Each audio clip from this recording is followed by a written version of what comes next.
ชีวิตนี้มีความตายตามไล่ตอนจะวิงวอนอย่างไรไม่ฟังเสียงถึงรวยจนอย่างไรไม่ลำเอียงสิ่งที่เที่ยงคือความตายวายชีวันเมื่อความตายตามไล่ต้อนอยู่อย่างนี้คงจะมีที่พึ่งได้สักหนที่พึ่งอื่นในเล่าเท่าพึ่งตนไม่เวียงวนหากพึ่งตนคือพึ่งธรรม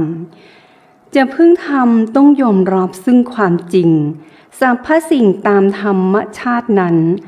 ต้องเกิดดับรับล่วงทุกสิ่งอันจะให้มั่นจีรังอย่าหวังเลยก็ขอนอบน้อมแด่พระรัตนตรัยกราบคารวะพระเถรานุเถระทุกรูปด้วยความเคารพอย่างสูงยิ่งเจ้าค่ะกราบนมัสการพระครูอุดมราชวัดเจ้าวาดวัดศรีอุดมวงศ์ผู้อำนวยการสถานีวิทยุพระพุทธศาสนาวัฒนธรรมและสังคมเจ้าคณะตำบลศรีสงครามอำเภอวังสะพุงจังหวัดเลยกราบนมัสการเจ้าค่ะขอสวัสดีค่ะพ่อแม่ญาติธรรมที่ฟังอยู่คลื่น101.75สถานีวิทยุพระพุทธศาสนาวัฒนธรรมและสังคมมาพบกันในรายการธรรมสวัสดีกับธรรมาในช่วงบ่ายๆเนาะค่ะช่วงบ่าย3หัวฐานหมงเลงก็ต้องขอสวัสดีค่ะมื้อนี้มาพบกันเนาะค่ะในวันจันทร์ที่5มกราคมแรม2ค่ำเดือน2ปีมะเสงตรงกับวันจันทร์ค่ะปีใหม่แล้วค่ะขอสวัสดีปีใหม่สู่พ่อทุกแม่เนาะค่ะเนาะสวัสดีปีใหม่ทุกพ่อทุกแม่ค่ะที่ฟังอยู่ที่คลื่น101.75ทาง Facebook Live ที่กำลังรับชมอยู่ในขณะนี้เนาะค่ะเนาะก็ต้องขอสวัสดีค่ะขอบคุณมากสำหรับกดไลค์กดแชร์กดหัวใจให้นะคะสวัสดีค่ะลุงปิ่นเข้ามาอีกแล้วนะคะเนาะสวัสดีค่ะลุงปิ่นค่ะก็ขออนุโมทนาบุญน้ำกับลุงตาน้อยเนาะค่ะวัดป่าผาเจริญวัดสันค่ะเอาปัจจัยมาเสียงดังก็แขกมาร่วมค่ะเป็นบอกว่ามารวมไปพระธาตุนาดูน้ำเนวสันเป็นกำลังเสริมเป็นกำลังสนับสนุนเนาะค่ะพระครูสุนทรวโรภาสหลวงตาน้อยวัดป่าผาเจริญค่ะบ้านเราได้ทำบุญไปพระธาตุนาดูน้ำเนวสัน 1,300 บาทท้วนว่าเงินส่วนนี้แล้วแต่สิซื้ออีหยังว่าซั่นแล้วแต่สิเฮ็ดอีหยังตามแต่สิเฮ็ดว่าซั่นค่ะอนุโมทนาบุญนำกับหลวงตาน้อยเจ้าค่ะเอาเนี่ยเล่นออกไปหาเพิ่นเนาะค่ะเนาะเพิ่นกลับมาย่างเลาะหาบ่พอไผจักคนว่าซั่นพอดีคุณยายเราอยู่ในศาลาค่ะกำลังทำความสะอาดพระคุณเจ้าเพิ่นก็อยู่ทางด้านหลังกำลังขวัญใบไม้อยู่หลวงตาย่างไปหาไผก็บ่พอไผจักคนว่าซั่นวัดนี้คือเงียบมิดอิ่มซิมแท้ว่ากันก็เลยได้เล่นออกไปต้อนรับเนาะค่ะบ่ได้คุยกันโดนไปเติมไปต่อทะเบียนรถมาว่าซั่นค่ะอนุโมทนาบุญนำกับพ่อแม่ครูบาอาจารย์พระครูสุนทรวโรภาสเนาะค่ะหรือว่าหลวงตาน้อยวัดป่าผาเจริญค่ะบ้านเราค่ะเฮ็ดบุญไปพระธาตุนาดูนว่าซั่น 1,300 บาทท้วนเงินส่วนนี้แล้วแต่สิซื้ออีหยังว่าซั่นแล้วแต่สิเฮ็ดว่าซั่นค่ะอนุโมทนาบุญนำค่ะอนุโมทนาบุญนำเนาะค่ะเนาะสำหรับค่ะค่าน้ำค่าไฟคุณยายบุญจันทร์โตเกียวว่าซั่นน่ะโอ้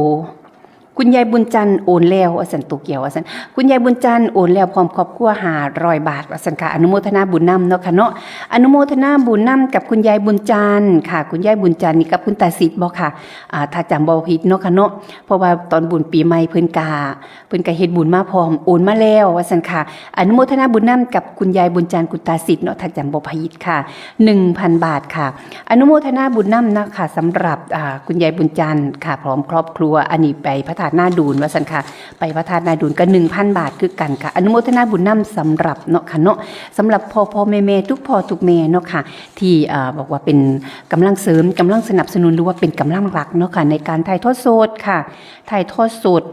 หรือว่าเป็นการดำเนินการเนาะทุกสิ่งทุกอย่างก็มีต้นทุนค่ะคือจังอาจารย์ตูนเพิ่นว่านั่นแหละทุกอย่างมีต้นทุน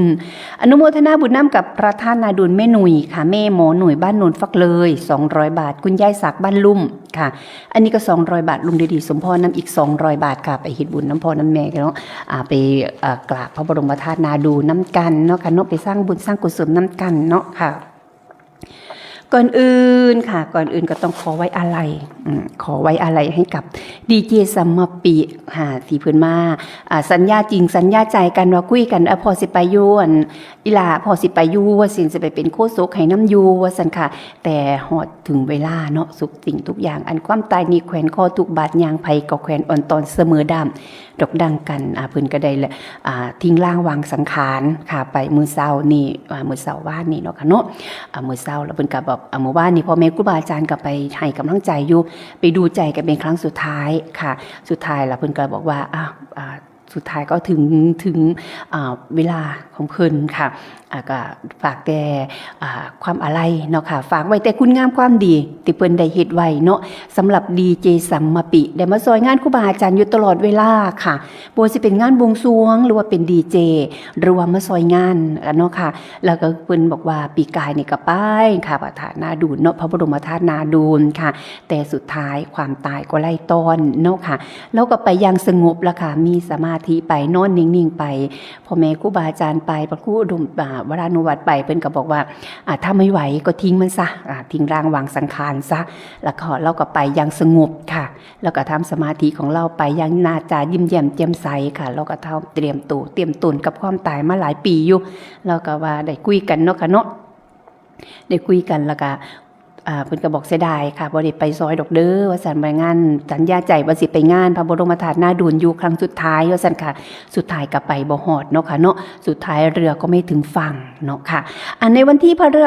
ฤหัสที่8ค่ะในวันพฤหัสที่8ผู้ใดบอกว่าสิไปไว้อาลัยเนาะค่ะเนาะไปไว้อาลัยครั้งสุดท้ายค่ะไปให้กำลังใจครอบครัวผู้อยู่ข้างหลังค่ะผู้อยู่ข้างหลังเนาะให้กำลังใจกันค่ะผู้ถือเพิ่นไปค่ะผู้ที่เพิ่นไปกับปล่อยเพิ่นไปเนาะค่ะเนาะในช่วงของค่ะในช่วงท้ายๆของชีวิตค่ะช่วงท้ายๆของชีวิตในวันที่8เนาะค่ะวันที่8ตรงกับวันพฤหัสที่8เนาะค่ะเดือนมกราคมค่ะก็มาตุ่มมาโฮมกันอยู่วัดศรีดมวงศ์เสร็จแล้วก็ไปให้กำลังใจกันเนาะค่ะในวันที่8ค่ะวันพฤหัสที่8มกราคมปีพุทธศักราช2569ค่ะไปไว้อาลัยครั้งสุดท้ายค่ะไปไว้อาลัยไป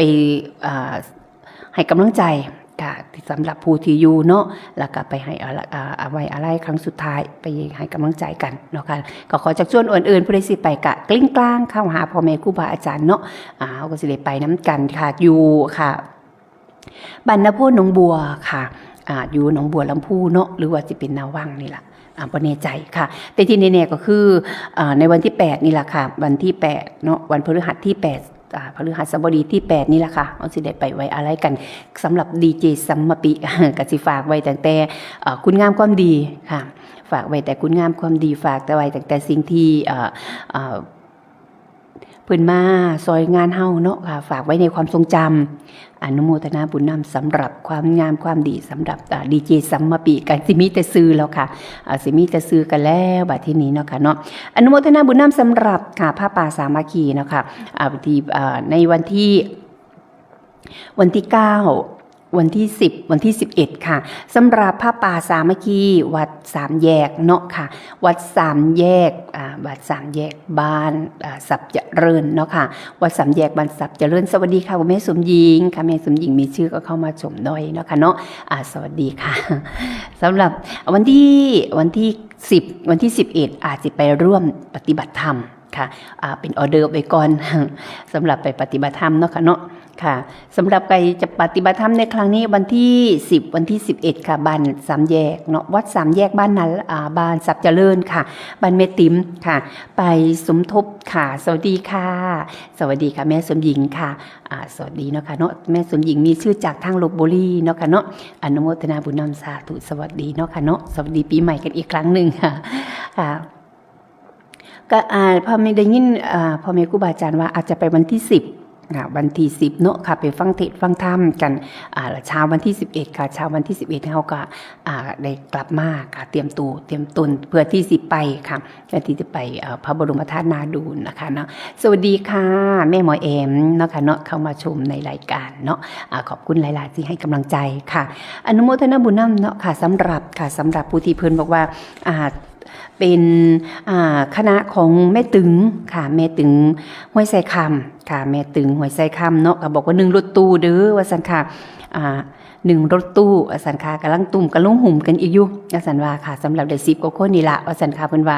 ไทยเรือก็มาทยอยขึ้นรถทัวร์ก็ได้ว่าซั่นสำหรับรถทัวร์เนาะค่ะเนาะอยู่ที่ราคา460 บาทจากการน้ำมูกน้ำมันค่ะคนขับเนาะค่าซื้อล้อของรถค่ะส่วนรถตู้ก็อยู่ที่500ถ้าจำบ่ผิดเนาะค่ะคณะของแม่ตึง1ตู้ค่ะ โอ้อันนี้ก็ขออนุโมทนาบุญนำกับอาจารย์บุญยวัฒน์ค่ะได้ยินแววๆว่าอาจารย์บุญยวัฒน์เพิ่นก็สมทบทุนเนาะค่ะร่วมทำบุญไปพระบรมธาตุนาดูลค่ะเป็นค่าใช้จ่ายในการเดินทางเนาะค่ะถ่ายทอดสดกับธรรมะทางอากาศ 1,000 บาทค่ะสำหรับอาจารย์บุญยวัฒน์เนาะค่ะเพิ่นว่าบ่ได้ไปน้ำดอกก็สันค่ะอยากไปอยู่แต่ก็บ่แน่ถ้ามีเวลาก็สิลอยไปน้ำอยู่สันค่ะใกล้งานเพิ่นก็บอกใกล้สอบนักธรรมสันค่ะเพิ่นก็เลยบ่เป็นหยังเนาะค่ะเนาะเอาไว้โอกาสหน้าถ้ามีโอกาสเพิ่นอาจสิลอยไปจักหน่อยอยู่เพิ่นว่าค่ะอนุโมทนาบุญนำกับอาจารย์บุญยวัฒน์ 1,000 บาทค่ะโอนแล้วเรียบร้อยค่ะโอนแล้วเรียบร้อยได้ยินแววๆแล้วอนุโมทนาบุญนำเนาะค่ะสำหรับกลุ่มของแม่สมหมายคณะแม่สมหมายชัยยาเนาะค่ะคณะของแม่สมหมายชัยยาค่ะอยู่ที่ประมาณ7-8-9 ท่านค่ะอยู่ประมาณ8 คน9 คนเนาะค่ะเนาะก็ได้1รถตู้พอดีค่ะสำหรับคณะของแม่สมหมายค่ะอันนี้ก็ของแม่สมหมายก็มีแม่หนูยิ้มจำศักดิ์ค่ะพ่อสมัครจำศักดิ์เนาะค่ะแม่สุนันท์บุญรอดคุณแม่ละไม้ศรีจันทวงศ์ค่ะแม่ประนอมประชุมค่ะแม่สุภาพแก่นศรียาแล้วก็แม่สุภาพวงรักษากับแม่สว่างสนธิมูลเนาะค่ะเนาะคณะของ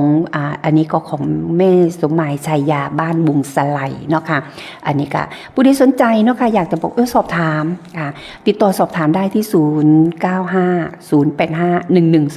เนาะค่ะเนาะหรือว่าจะเป็นนะคะเบอร์ครูบาอาจารย์เนาะเบอร์พระครูอุดมรัตนวสูรค่ะ089 840 4968ค่ะติดต่อสอบถามได้เนาะค่ะว่าสิไปตอนใดค่ะสิไปจังใดเนาะค่ะสวัสดีค่ะแม่ณภาพัฒน์มูลกองศรีหรือว่าแม่หมอแอมค่ะแม่หมอแอมนี่ก็เตรียมไว้เด้อ สิไปน้ำกันจักทันรวบรวมกันไปน้ำกันเนาะค่ะเนาะไปน้ำกันค่ะในโอกาสสุดท้ายยายคือจังดีเจสามปีก็ตั้งอกตั้งใจยังเต็มที่ละเพราะว่าก่อนปีใหม่ก็ได้คุยกันอยู่ว่าก่อนเขาคีโมเนาะค่ะเนาะก่อนเขาบำบัดเพิ่นก็บอกว่ากำลังจะเข้าบำบัดว่าซั่นค่ะก็เลยบอกว่าสิได้ไปน้ำกันอยู่สิไปเป็นดีเจอายุสิไปอ่านรายชื่อรายนามให้อยู่ว่าซั่นค่ะก็เลยบ่ได้ไปซ้ำไปตั้งแต่คุณงามความดีเนาะอนุโมทนาบุญนำสำหรับทุกพ่อทุกแม่หรือว่าอนุโมทนาบุญนำสำหรับคุณงามความดีย้อนหลังค่ะแล้วก็ไปไว้อะไรน้ำกันค่ะเสียงดังอนุโมทนาบุญนำสำหรับเนาะค่ะเนาะสำหรับผู้ที่เพิ่นบอกว่ามาร่วมทำบุญเนาะค่ะบ่ว่าสิเป็นโล่งใส่ในค่ะทำบุญบ้านหลังสุดท้ายเนาะค่ะหรือว่าสิเป็นค่ะบำรุงสถานีค่าน้ำค่าไฟค่ะก็อนุโมทนาบุญนำกับน้องฟ้าใสค่ะน้องฟ้าใสสีบุญเนาะค่ะ100 บาทคุณแม่ล่าอินเจริญเนาะค่ะ100 บาทยายมอนลิชัยนามค่ะ20 บาทคุณแม่สมหมายชัยยาเนาะค่ะอันนี้ก็100 บาทค่ะลูกสาวผู้ช่วยจิ้มสันขาดจากเพิ่นซื้ออีหยังเนาะเพิ่นเป็นลูกสาวผู้ช่วยจิ้มกะอันนี้ก็40 บาทค่ะคุณแม่เทียมค่ะแม่เทียมโนนเลือชาเนาะค่ะอันนี้ก็40 บาทค่ะคุณแม่อินอิสุธรรมมาค่ะคุณยายอินสุธรรมมาค่ะบ้านบุงม่วงเนาะค่ะอันนี้ก็100 บาทลุงฤดีสมพรอันนี้ก็60 บาทค่ะแม่บัญญัตินามมนตรีเนาะค่ะเนาะบ้านบุงสไลอันนี้ก็40 บาทค่ะอันนี้ของแม่อันนี้ของแม่อินเนาะแม่อินสุธรรมานี่กับเพิ่นบอกว่าเฮ็ดบุญบ้านหลังสุดท้ายพร้อมเป็นใส่ในเป็นโรงไงที่ภาคกายชั่วคราวอีก200 บาทค่ะแล้วก็แม่แต้มกับแม่แต้มบนบำรุงสถานีค่ะธรรมะทางอากาศ100 บาทแล้วก็เฮ็ดบ้านหลังสุดท้ายสะดวกเคราะห์ต่อชะตาเนาะค่ะเนาะให้กับเจ้าของในช่วงของปีใหม่อีก200 บาทค่ะคุณแม่วงมนท่าค่ะบำรุงสถานีค่าน้ำค่าไฟเนาะค่ะ100 บาทคุณแม่สมัยบัวรพาค่ะบำรุงสถานีค่าน้ำค่าไฟก็อันนี้ก็100 บาทค่ะ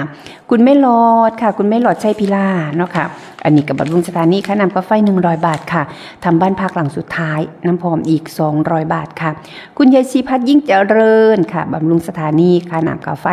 เนาะค่ะเนาะอันนี้ก็60 บาทค่ะคุณแม่วินสีทุ่มสุขค่ะอันนี้กับบำรุงสถานีค่าน้ำค่าไฟ100 บาทค่ะคุณสุรชาค่ะสีทุ่มสุกเนาะค่ะเนาะอันนี้ก็เพิ่นบอกว่าเป็นไส้ในของโรงในเนาะค่ะอันนี้ก็200 บาทค่ะบ้านหลังสุดท้ายเนาะค่ะเนาะให้เพิ่นอีก200 บาทค่ะแล้วก็เมษสว่างสนธิมูลค่ะเมษสว่างสนธิมูลนี่ค่ะ100 บาทค่ะบำรุงสถานีค่าน้ำค่าไฟค่ะคุณพ่อสุวิทย์เหตุเกตนี่บำรุงสถานีค่าน้ำค่าไฟอีก40 บาทค่ะ แม่รัตตินันท์สุธรรมาค่ะอันนี้ก็บำรุงสถานีค่าน้ำกาไฟอีก20 บาทเนาะค่ะแม่ขบุญสุขบัวค่ะบำรุงสถานีค่าน้ำกาไฟเนาะค่ะเนาะธรรมะทางอากาศอีก100 บาทค่ะคุณแม่ทวันสอนเวียงค่ะอันนี้ก็บำรุงสถานีเนาะค่ะค่าน้ำค่าไฟค่ะธรรมะทางอากาศอีก100 บาทคุณแม่กันกองบัวรพาบำรุงสถานีค่าน้ำค่าไฟธรรมะทางอากาศอีก100 บาทคุณแม่นวลละอองค่ะแม่นวลละอองปุ้นซ่าเนาะค่ะ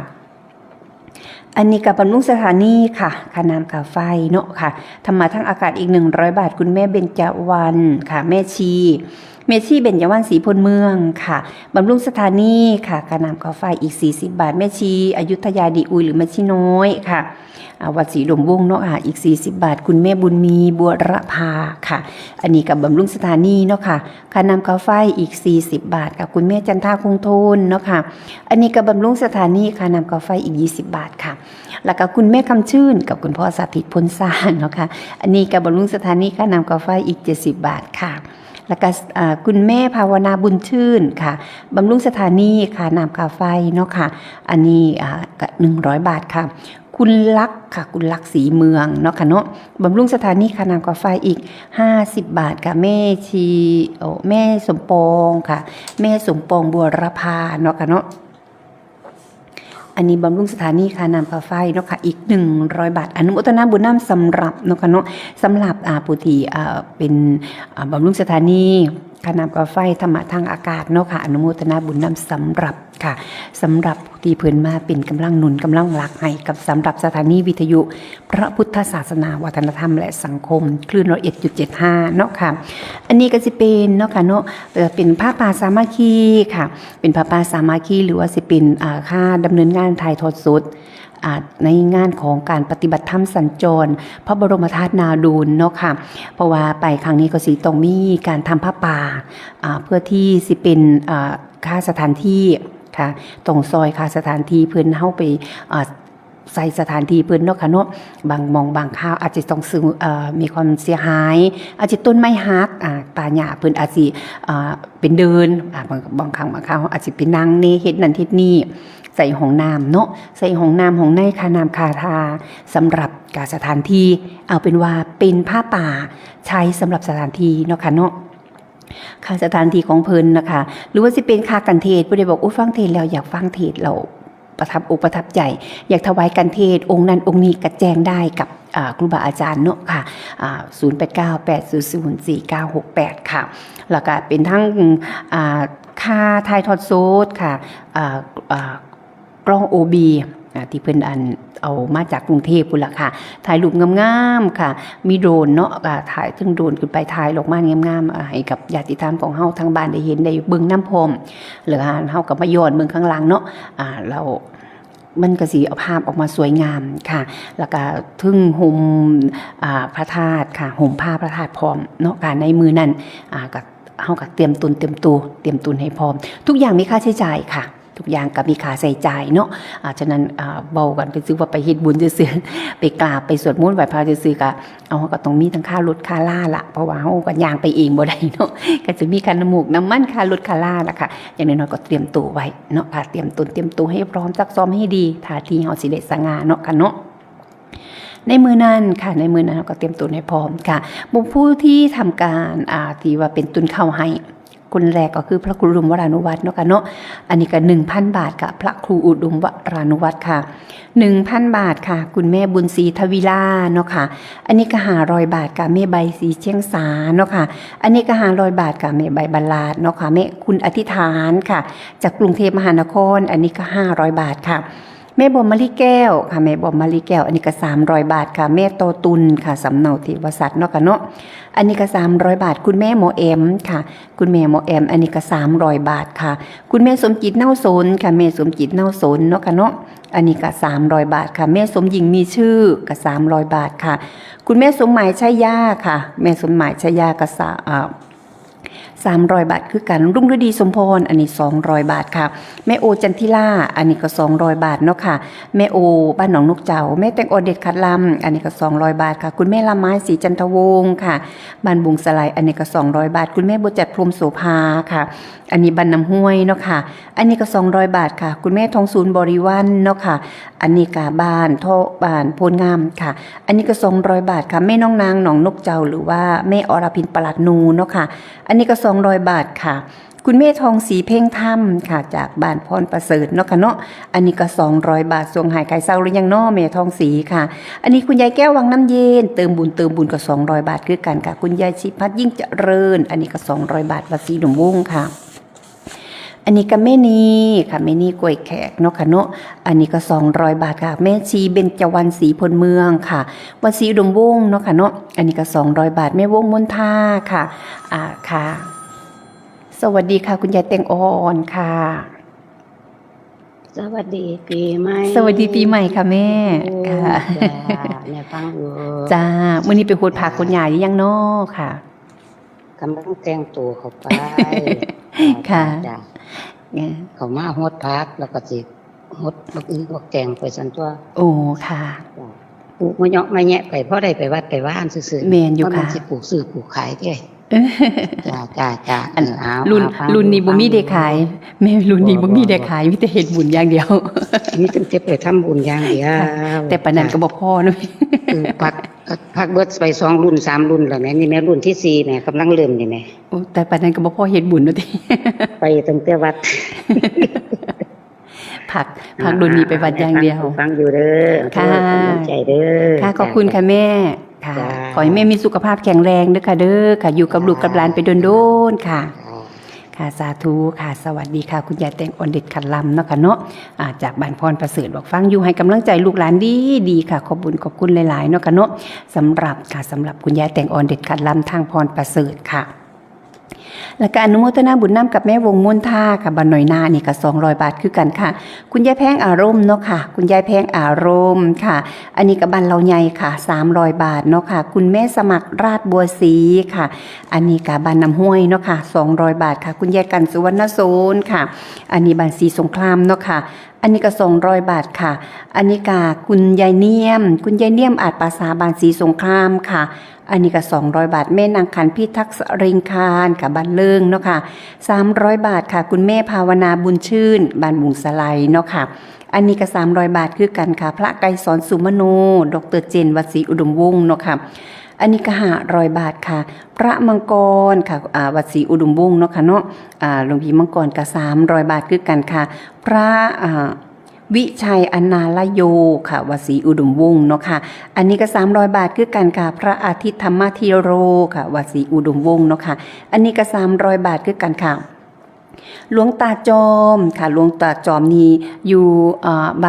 บ้านนาคุณเลิศค่ะนาคุณเลิศบ้านแม่อ้อยเนาะค่ะเนาะวัดอีหยังเดี๋ยวแม่อ้อยโทรมาอีกรอบนึงเด้อค่ะเด้อค่ะเพราะว่าหลวงตาจอมนี่เราอยู่วัดใดเนาะค่ะอาจจะอยู่วัดหลวงตาจอมนี่บ้านนาคุณเลิศเนาะค่ะอันนี้ก็300 บาทค่ะคุณแม่คำแพงศิลาใสค่ะแม่คำแพงศิลาใสอันนี้ก็100 บาทค่ะยายภาพกิริชีค่ะคุณยายภาพกิริชีจากกุกซอเนาะค่ะเนาะจากกุกซอนี่ก็อันนี้ก็100 บาทค่ะคุณยายเจียงคุณยายบุญเจียงเนาะศรีสวัสดิ์ค่ะอันนี้ก็ทางกุกซอคือกันเนาะค่ะเนาะอันนี้ก็100 บาทค่ะแล้วก็คุณแม่น้องดาวคุณแม่น้องดาวบัวบันบุตรเนาะค่ะทางกุกซออันนี้ก็100 บาทค่ะคุณแม่ตุ๊กค่ะแม่ตุ๊กคุณยายตุ๊กสีสร้อยทางกกซอคือกันเนาะค่ะเนาะอันนี้ก็100 บาทค่ะคุณแม่อ้อยหน้าคุณเลิศค่ะอันนี้ก็100 บาทค่ะคุณแม่ทองคำทวิลาค่ะทางวังทองเนาะค่ะเนาะอันนี้ก็200 บาทค่ะมื้อคืนนี่ก็มีแม่นินค่ะแม่นินผักมีเนาะค่ะเนาะจากหน้าน้องบงค่ะอันนี้ก็300 บาทค่ะแม่ปลานองประชุมค่ะแม่ปลานองประชุมเนาะค่ะเนาะจากจังหวัดเลยเนาะค่ะอันนี้ก็300 บาทค่ะคุณยายบุญจันทร์ค่ะคุณยายบุญจันทร์ห้วยโตกว่าซั่นค่ะอันนี้ก็คุณยายบุญจันทร์กับคุณตาสิทธิ์ ถ้าจำไม่ผิดนะคะเพราะว่าเพิ่นเคยบอกไว้ค่ะอันนี้ก็ 1,000 บาทค่ะน้องทอฝันค่ะน้องทอฝันนี่ก็200 บาทเนาะค่ะคุณยายชันค่ะคุณยายชันจากเมืองเลยเนาะค่ะกำเนิดเพจกัน100 บาทค่ะคุณยายคุณแม่ยุพาเพ็งศรีจังหวัดเลยอีก100 บาทค่ะแม่เสาค่ะยายเสาหน้ามนตรีค่ะอันนี้ก็ทางบันฟักเลยเนาะค่ะอันนี้ก็200 บาทค่ะคุณแม่วาสนาปัญญาดีค่ะแม่วาสนาปัญญาดีเนาะค่ะเนาะอันนี้ก็300 บาทอนุโมทนาบุญนำค่ะลื่นใส่ของอาจารย์บุญยวัฒน์ตัวนี้ค่ะอาจารย์บุญยวัฒน์ค่ะอาจารย์บุญยวัฒน์เนาะค่ะ 1,000 บาทได้ยินเพิ่นเว้าแววๆเนาะค่ะเนาะเพิ่นโทรมาหาพ่อแม่ครูบาอาจารย์ค่ะอาจารย์บุญยวัฒน์ค่ะบุญยวัฒน์1,000 บาทเนาะค่ะเนาะอาจจะมือคือเป็นโทรมาเนาะค่ะอันนี้อนุโมทนาบุญนำสำหรับค่ะสำหรับพ่อแม่ครูบาอาจารย์ที่เพิ่นพาเฮ็ดพาทำเนาะค่ะเนาะอนุโมทนาบุญนำสำหรับทุกพ่อทุกแม่เนาะค่ะที่เพิ่นบอกว่าไม่เฮ็ดบุญนำว่าซั่นค่ะแล้วที่เป็นกำลังหลักในการถ่ายทอดสดนะคะเนาะในการถ่ายทอดสดในครั้งนี้เนาะค่ะอนุโมทนาบุญนำเนาะค่ะเนาะอนุโมทนาบุญนำสำหรับผู้ที่เพิ่นบอกว่าทำบ้านหลังสุดท้ายเฮ็ดบ้านหลังสุดท้ายเฮ็ดลงในเฮ็ดใส่ในของลงยินนั่นล่ะค่ะให้สำหรับผู้ที่เพิ่นลมเสียหายตายเสียจากเนาะค่ะเนาะผู้ใดฟ้าวไปก่อน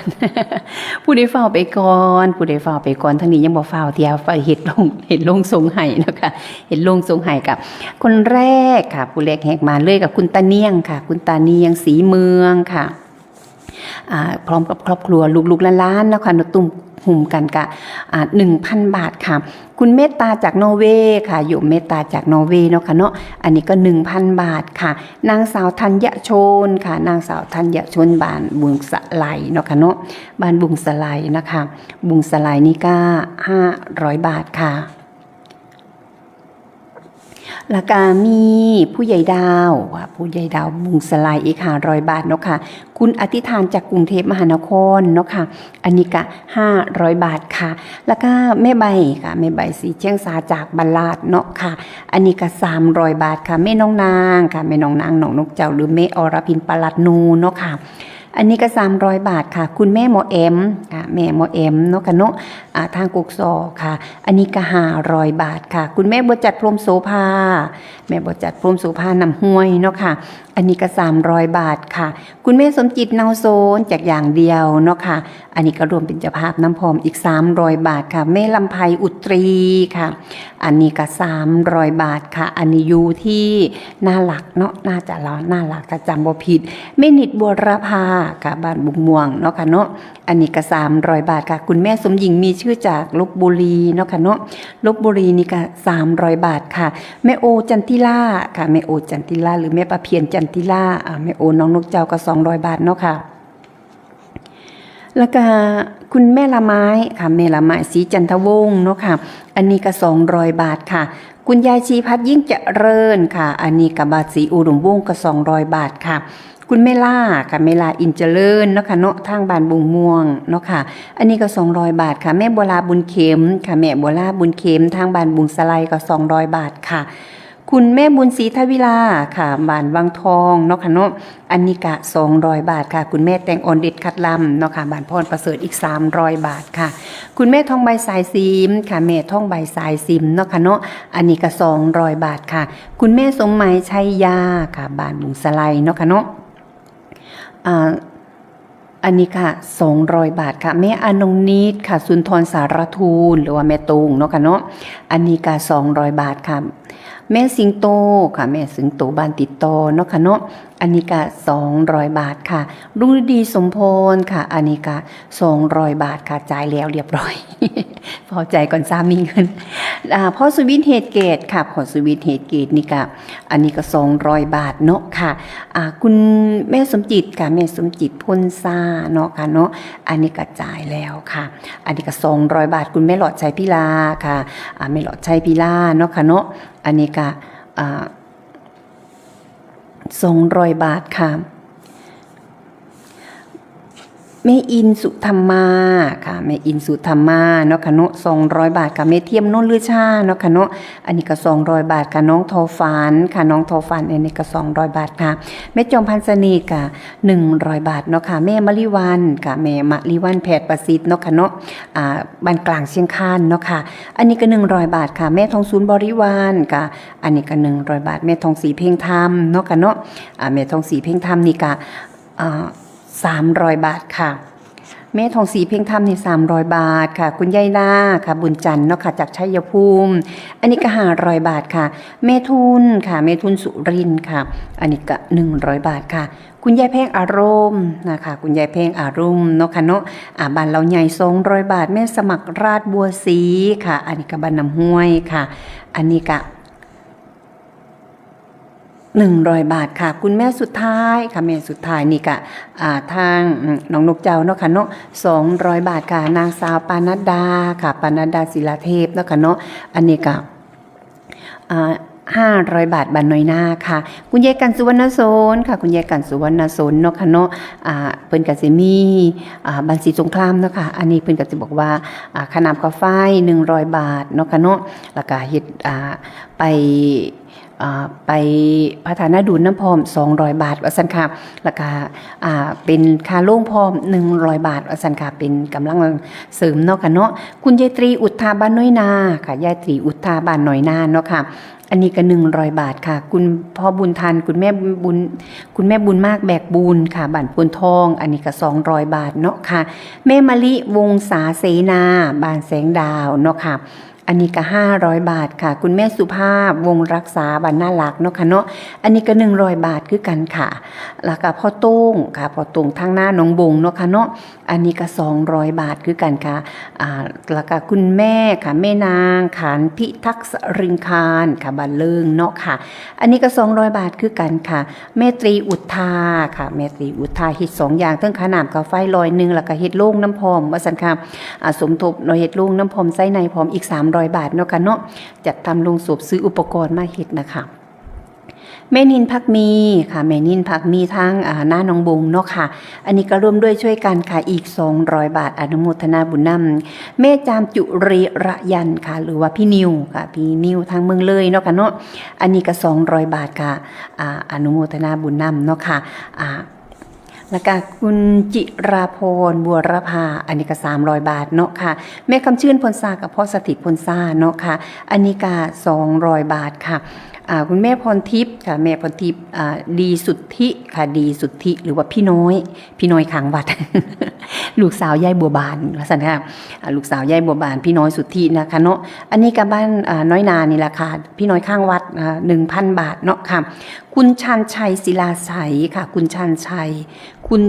ยศิลาใสค่ะอันนี้บ้านหน้าคุณเลิศเนาะค่ะอันนี้ก็200 บาทค่ะคุณอนันต์ศิลาใสค่ะอันนี้ก็200 บาทคือกันค่ะแม่กำแพงศิลาใสเนาะค่ะเนาะอันนี้300 บาทค่ะคุณยายกำแพงพาลูกๆหลานๆมาเฮ็ดเนาะค่ะเพิ่นมาเฮ็ดดุอยู่ค่ะอันนี้ก็300 บาทเนาะค่ะแม่อ้อยหน้าคุณเลิศเนาะค่ะเนาะอันนี้ก็300 บาทอนุโมทนาบุญนำเนาะค่ะอันนี้การพระไกรสอนสุมโนค่ะอันนี้ก็200 บาทเนาะค่ะหลวงพี่เจนค่ะดรเจนเนาะค่ะเนาะเอาลุงซ้ำตัวนี้ไหมค่ะไม่เป็นไรเนาะค่ะเนาะอนุโมทนาบุญนำสำหรับเนาะค่ะสำหรับพ่อแม่ทุกพ่อทุกแม่เนาะค่ะที่มาเฮ็ดบุญทุกบุญเนาะค่ะบุญค่าน้ำค่าไฟนะคะดรเจนเนาะค่ะดรเจนนี่ก็ 1,000 บาทค่ะสำหรับบำรุงสถานีค่าน้ำค่าไฟประจำเดือน 1,000 บาทเนาะค่ะเนาะไปร่วมงานพระบรมธาตุนาดูลเนาะค่ะเนาะอันนี้ไปร่วมงานพระบรมธาตุนาดูลอีก 1,000 บาทเนาะค่ะสำหรับ500 บาทค่ะ500 บาทสำหรับไปพระบรมธาตุนาดูล500 บาทเนาะค่ะบำรุงสถานีค่าน้ำค่าไฟอีก 1,000 บาทเป็น 1,700 บาทสำหรับหลวงพี่เจนเนาะค่ะเนาะอนุโมทนาบุญนำเนาะค่ะอันนี้อนุโมทนาบุญนำสำหรับผู้ที่เพิ่นไม่เฮ็ดบุญเนาะค่ะเนาะในช่วงของปีใหม่ ช่วงบุญปีใหม่เนาะค่ะบ่สิเป็นคุณยายเปรี้ยงค่ะคุณยายบุญเปรี้ยงบุญสะอาดบ้านพาน้อย100 บาทค่ะคุณยายเนียมอาจปราสาเนาะค่ะบ้านพาน้อยอีก100 บาทคุณแม่บัวพันธ์ทีน้อยค่ะอันนี้ก็บ้านลาดนะยายพันธ์บ้านลาดเนาะค่ะเนาะ20 บาทกับนางสาวกิติยาพันธ์ค่ะจงพันธ์วัฒนาบ้านหน้าหลัก100 บาทค่ะนายปริเยศพัฒน์ค่ะนิยมทำค่ะนิยมทำบ้านนาลัก100 บาทนะคะเนาะนางสาวสชิธรจงพันธ์วัฒนาบ้านนาลักอีก100 บาทค่ะแม่เหมียวเขตสิมบ้านพุนงามนะคะ20 บาทแม่บุญมากแบกปูนบ้านนุ่นงามค่ะอันนี้ก็100 บาทค่ะคุณยายใจยาพาเนาะค่ะยาผาคุณยายใจยาผาอันนี้กับบ้านโพนงามเนาะค่ะอันนี้ก็20 บาทค่ะคุณยายระนองเดวีค่ะบ้านโพนงาม20 บาทค่ะคุณแม่ละไม้ศรีจันทวงศ์บ้านบุงสไล100 บาทเนาะค่ะคุณยายมอนค่ะยายมอนบ้านหน้าหนองบงเนาะค่ะอันนี้ก็100 บาทค่ะคุณแม่ตาบ้านหน้าหนองบงเนาะค่ะเนาะอันนี้ก็100 บาทค่ะคุณแม่นินพักมีเนาะค่ะเนาะอันนี้ก็สมทบมาด้วย40 บาทค่ะคุณพ่อแม่ตี้อันนี้ก็20 บาทเนาะค่ะแม่แดงค่ะแม่แดงนี่ค่ะบ้านหน้าน้องบงคือกันเนาะค่ะอันนี้ก็20 บาทแม่เอทั้งหน้าน้องบงเนาะค่ะอันนี้ก็20 บาทค่ะแม่สุภาพค่ะเมื่อนั้นก็เอามาบำรุงสถานีค่ะนำกาแฟพร้อมอีก100 บาทกาแฟมาเพิ่มอีก2 ห่อเนาะค่ะแม่เจหน้าหนองบง20 บาทค่ะคุณแม่สำอางแก้ววัฒนะค่ะคุณแม่สำอางแก้ววัฒนะอันนี้ก็ท่ากำเนิดบ้านกำเนิดเพชรเนาะค่ะอันนี้ก็300 บาทค่ะแล้วก็คุณแม่นิยมเที่ยงพดุงค่ะแม่นิยมเที่ยงพดุงว่างนำเย็น100 บาทกับนางสาวรำไพเที่ยงพดุงเนาะกันเนาะอันนี้ก็100 บาทอนุโมทนาบุญน้ำสำหรับทุกบุญเนาะค่ะอันนี้สงสัยแม่สำอางแก้ววัฒนะนี่เพิ่นบอกว่าสิไปรถตู้น้ำพร้อมเนาะสันค่ะทิ้งเบอร์โทรให้ด้วยสันว่าทิ้งเบอร์โทรไว้ให้น้ำเนี่ยสนใจก็ติดต่อเนาะค่ะเนาะหรือว่าเพิ่นสิไปนำค่ะเพิ่นสิไปนำเพิ่นอาจจะได้เรื่องรถตู้หรือว่าอาจสิมีรถตู้ผ่านไปทางเมืองเลยหรือว่าสิมาสมทบเกี่ยวขึ้นอยู่ที่บ้านที่วัดศรีลมวงเนาะค่ะก็ติดต่อสอบถามได้เนาะค่ะเดี๋ยวถ้ายังไงเดี๋ยวสิติดต่อกลับไปเนาะค่ะสำหรับคุณแม่สำอางแก้ววัฒนะค่ะว่าสิไปน้ำยูว่าซั่นค่ะว่าสิไปน้ำไปร่วมน้ำกันรวมด้วยช่วยกันไปน้ำกันค่ะไปอธิษฐานจิตน้ำกันค่ะไปอธิษฐานจิตน้ำกันเกิดชั้นใดก็ให้ได้พบได้พอกันเป็นสายนิ่งสายแน่นน้ำกันเนาะกันเนาะเป็นสายนิ่งสายแน่นน้ำกันค่ะได้พบพอกันทุกภพทุกชาติแล้วเกิดเป็นคนไทยเป็นชาวพุทธภายใต้บรมโพธิสมภารของพระบาทสมเด็จพระเจ้าอยู่หัวค่ะเป็นคนไทยได้นับถือศาสนาพุทธโดยจิตที่บริสุทธิ์น้ำกันทุกผู้ทุกคนเนาะค่ะอนุโมทนาบุญน้ำกับคุณแม่ยุพินลิ้มเจริญค่ะมื้อนี้มาเป็นเจ้าภาพมาเป็นเจ้าภาพสำหรับภัตตาหารกลางวันเนาะค่ะสำหรับเพิ่นบอกว่าเลี้ยงปีใหม่ค่ะสำหรับพระคุณเจ้าค่ะแล้วก็บุคลากรผู้ที่อยู่ในวัดอนุโมทนาบุญน้ำสำหรับปลาเผาแล้วก็พิซซ่าขอบคุณอนุโมทนาบุญน้ำขอให้สุขภาพแข็งแรงเด้อค่ะเด้อค่ะค้าขายร่ำรวยค่ะอย่าเจ็บอย่าจนเนาะค่ะนอนหลับก็ให้ได้เงินหมื่นค่ะนอนตื่นก็ให้ได้เงินแสน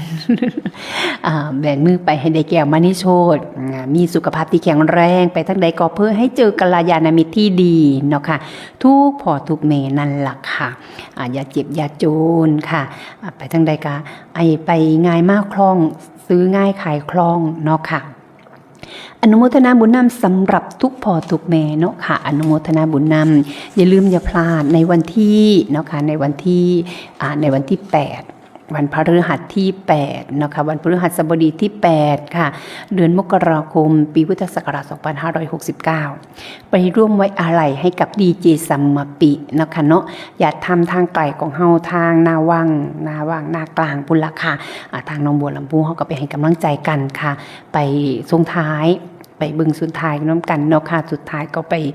ที่เดียวกันค่ะแต่ว่าเพิ่นฝ่าวเพิ่นไปโกนตามโรคภัยไข้เจ็บนั่นแหละค่ะแล้วก็เจ็บป่วยมาโดนละต่อสู้กับโรคแปรนานค่ะต่อสู้กับโรคภัยไข้เจ็บของเรามาโดนเติบละแล้วก็สุดชีวิตสุดจะยื้อค่ะสุดจะสอยก็ต้องปล่อยมือไปค่ะ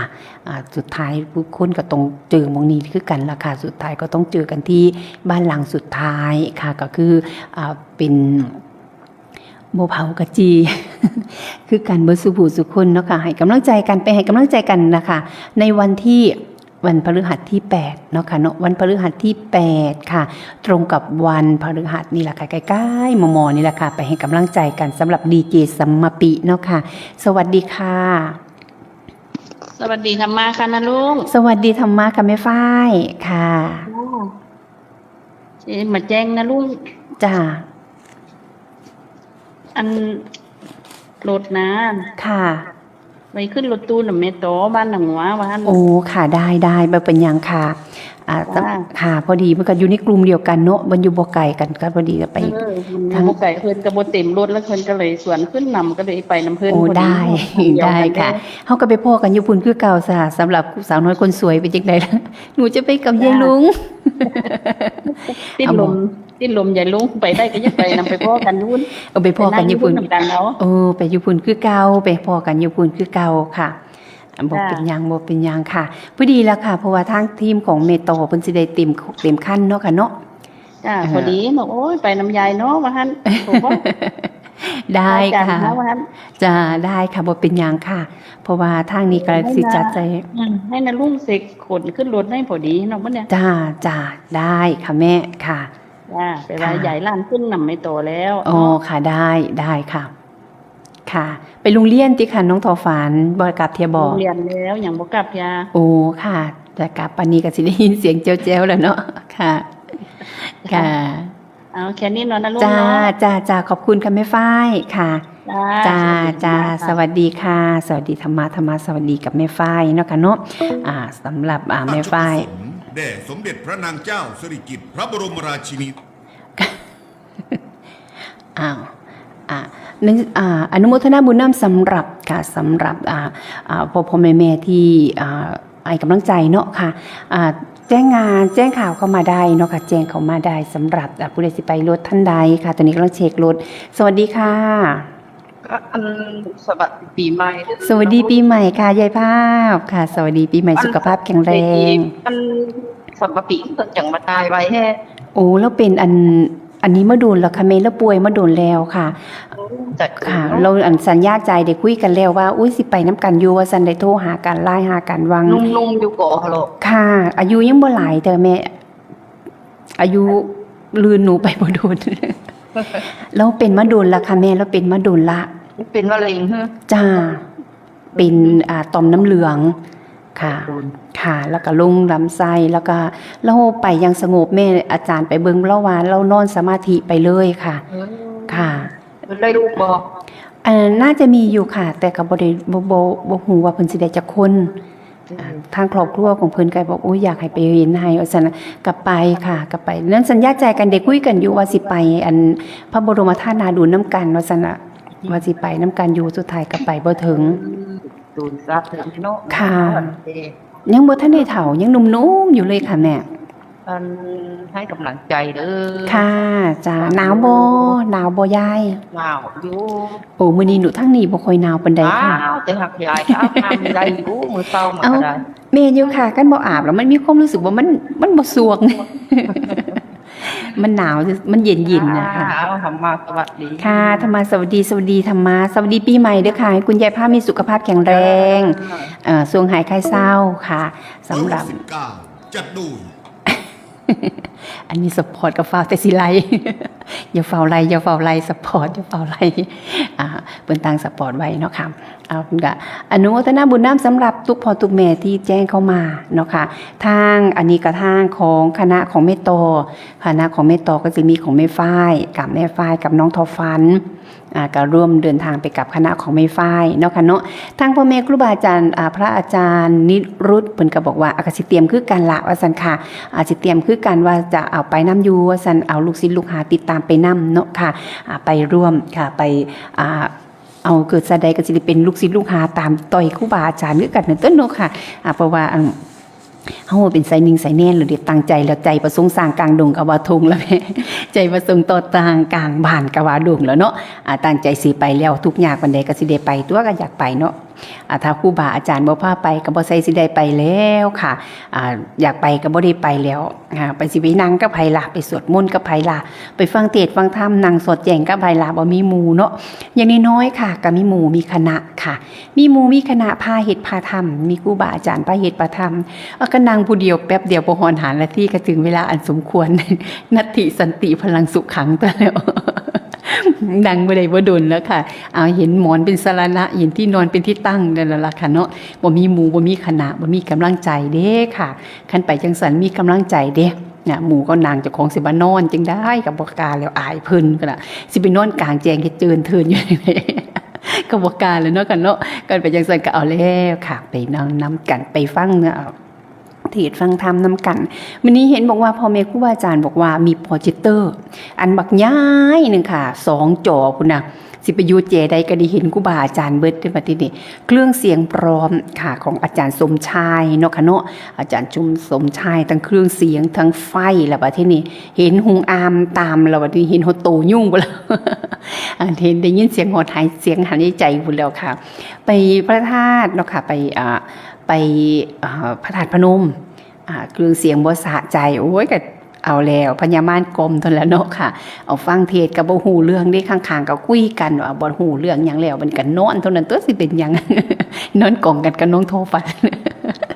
ตอนไปพระธาตุพนมค่ะ ฟังเสียงอยู่ฝั่งลาวเนาะยายหมายบอกว่าแม่สมหมายชายาบอกว่าสิลูกนั่นตบมือใส่เนาะ เสียง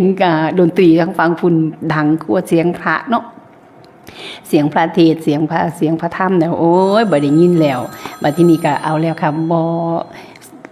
กับประมวลสวัสดีค่ะยายชานค่ะ สวัสดีจ้าลุง สวัสดีค่ะสวัสดีปีใหม่สุขภาพแข็งแรงนะคะ แข็งแรงเร็ว ค่ะ ฝากบอกแม่สิงโตด้วยนะ จ้า มารับดิฉันด้วยเมื่อก่อนดิฉันอยู่ขอนแดงไอ้ไก่แม่สิงโตทุกเที่ยวเลยเนี่ย ค่ะ ไปไหนจะถังไปกับแม่สิงโต ใช่เมื่อก่อนจะไปยังนี่ก็ไปกับแม่สิงโต เมื่อก่อนไปแม่สิงโตไปทอดเทียนไป ใช่ไปกับแม่สิงโตไปกับพ่อลายแม่สาวนีเนาะ ดิฉันไม่เคยพลาดสักเที่ยวเลย ค่ะ อันนี้ก็ฝากน่าจะสมบัติไปมีชาพระธาตุ โอ้ค่ะ บาทนะ โอ้ค่ะใช่เห็นซื้อยายชานอยู่ค่ะยายชานกำเนิดเพชรทำนานเพชรจ้ะ ชำนาญ ชำนาญเพชรไม่ใช่กำเนิดเพชรชำนาญเพชรนัว ค่ะ ตั้งให้กำลังใจเด้อ จ้ายายชานก็สุขภาพแข็งแรงเด้ออยู่กับลูกกับหลานไปนานๆค่ะจ้าค่ะคุณยายชันสวัสดีค่ะสวัสดีเนาะค่ะยายชันเนาะค่ะขอให้ยายชันมีสุขภาพแข็งแรงค่ะอยู่เป็นโฮมโพต้นไทรต้นโฮมโพใบใหญ่ต้นไส้ใบนาสำหรับเนาะค่ะสำหรับลูกๆหลานๆเนาะค่ะให้เป็นกำลังใจลูกๆหลานๆเนาะค่ะเนาะทางลูกๆหลานๆกะให้กำลังใจยายชันคือการสุขภาพแข็งแรงอายุตั้ง84แล้วเนาะค่ะเนาะเพิ่นบอกว่าตะกี้ไปทางได้กับไปน้ำกันแม่สิงโตค่ะแม่สิงโตพ่อไลแม่สาวนีไปแล้วค่ะขึ้นรถไปแอนเล่นไปราคาถอดเทียนมองได้ก็ได้ไปเบิดค่ะเป็นกำลังใจให้เนาะค่ะเนาะปุรังกุลบอกว่ายังยายนี่ยังแม่นีกล้วยแขกว่าไปมาหลายแล้วล่ะสันลูกหลานว่าให้นะบ่ได้ไปจังงานกับบ่เป็นหยังดอกบ่เป็นหยังค่ะ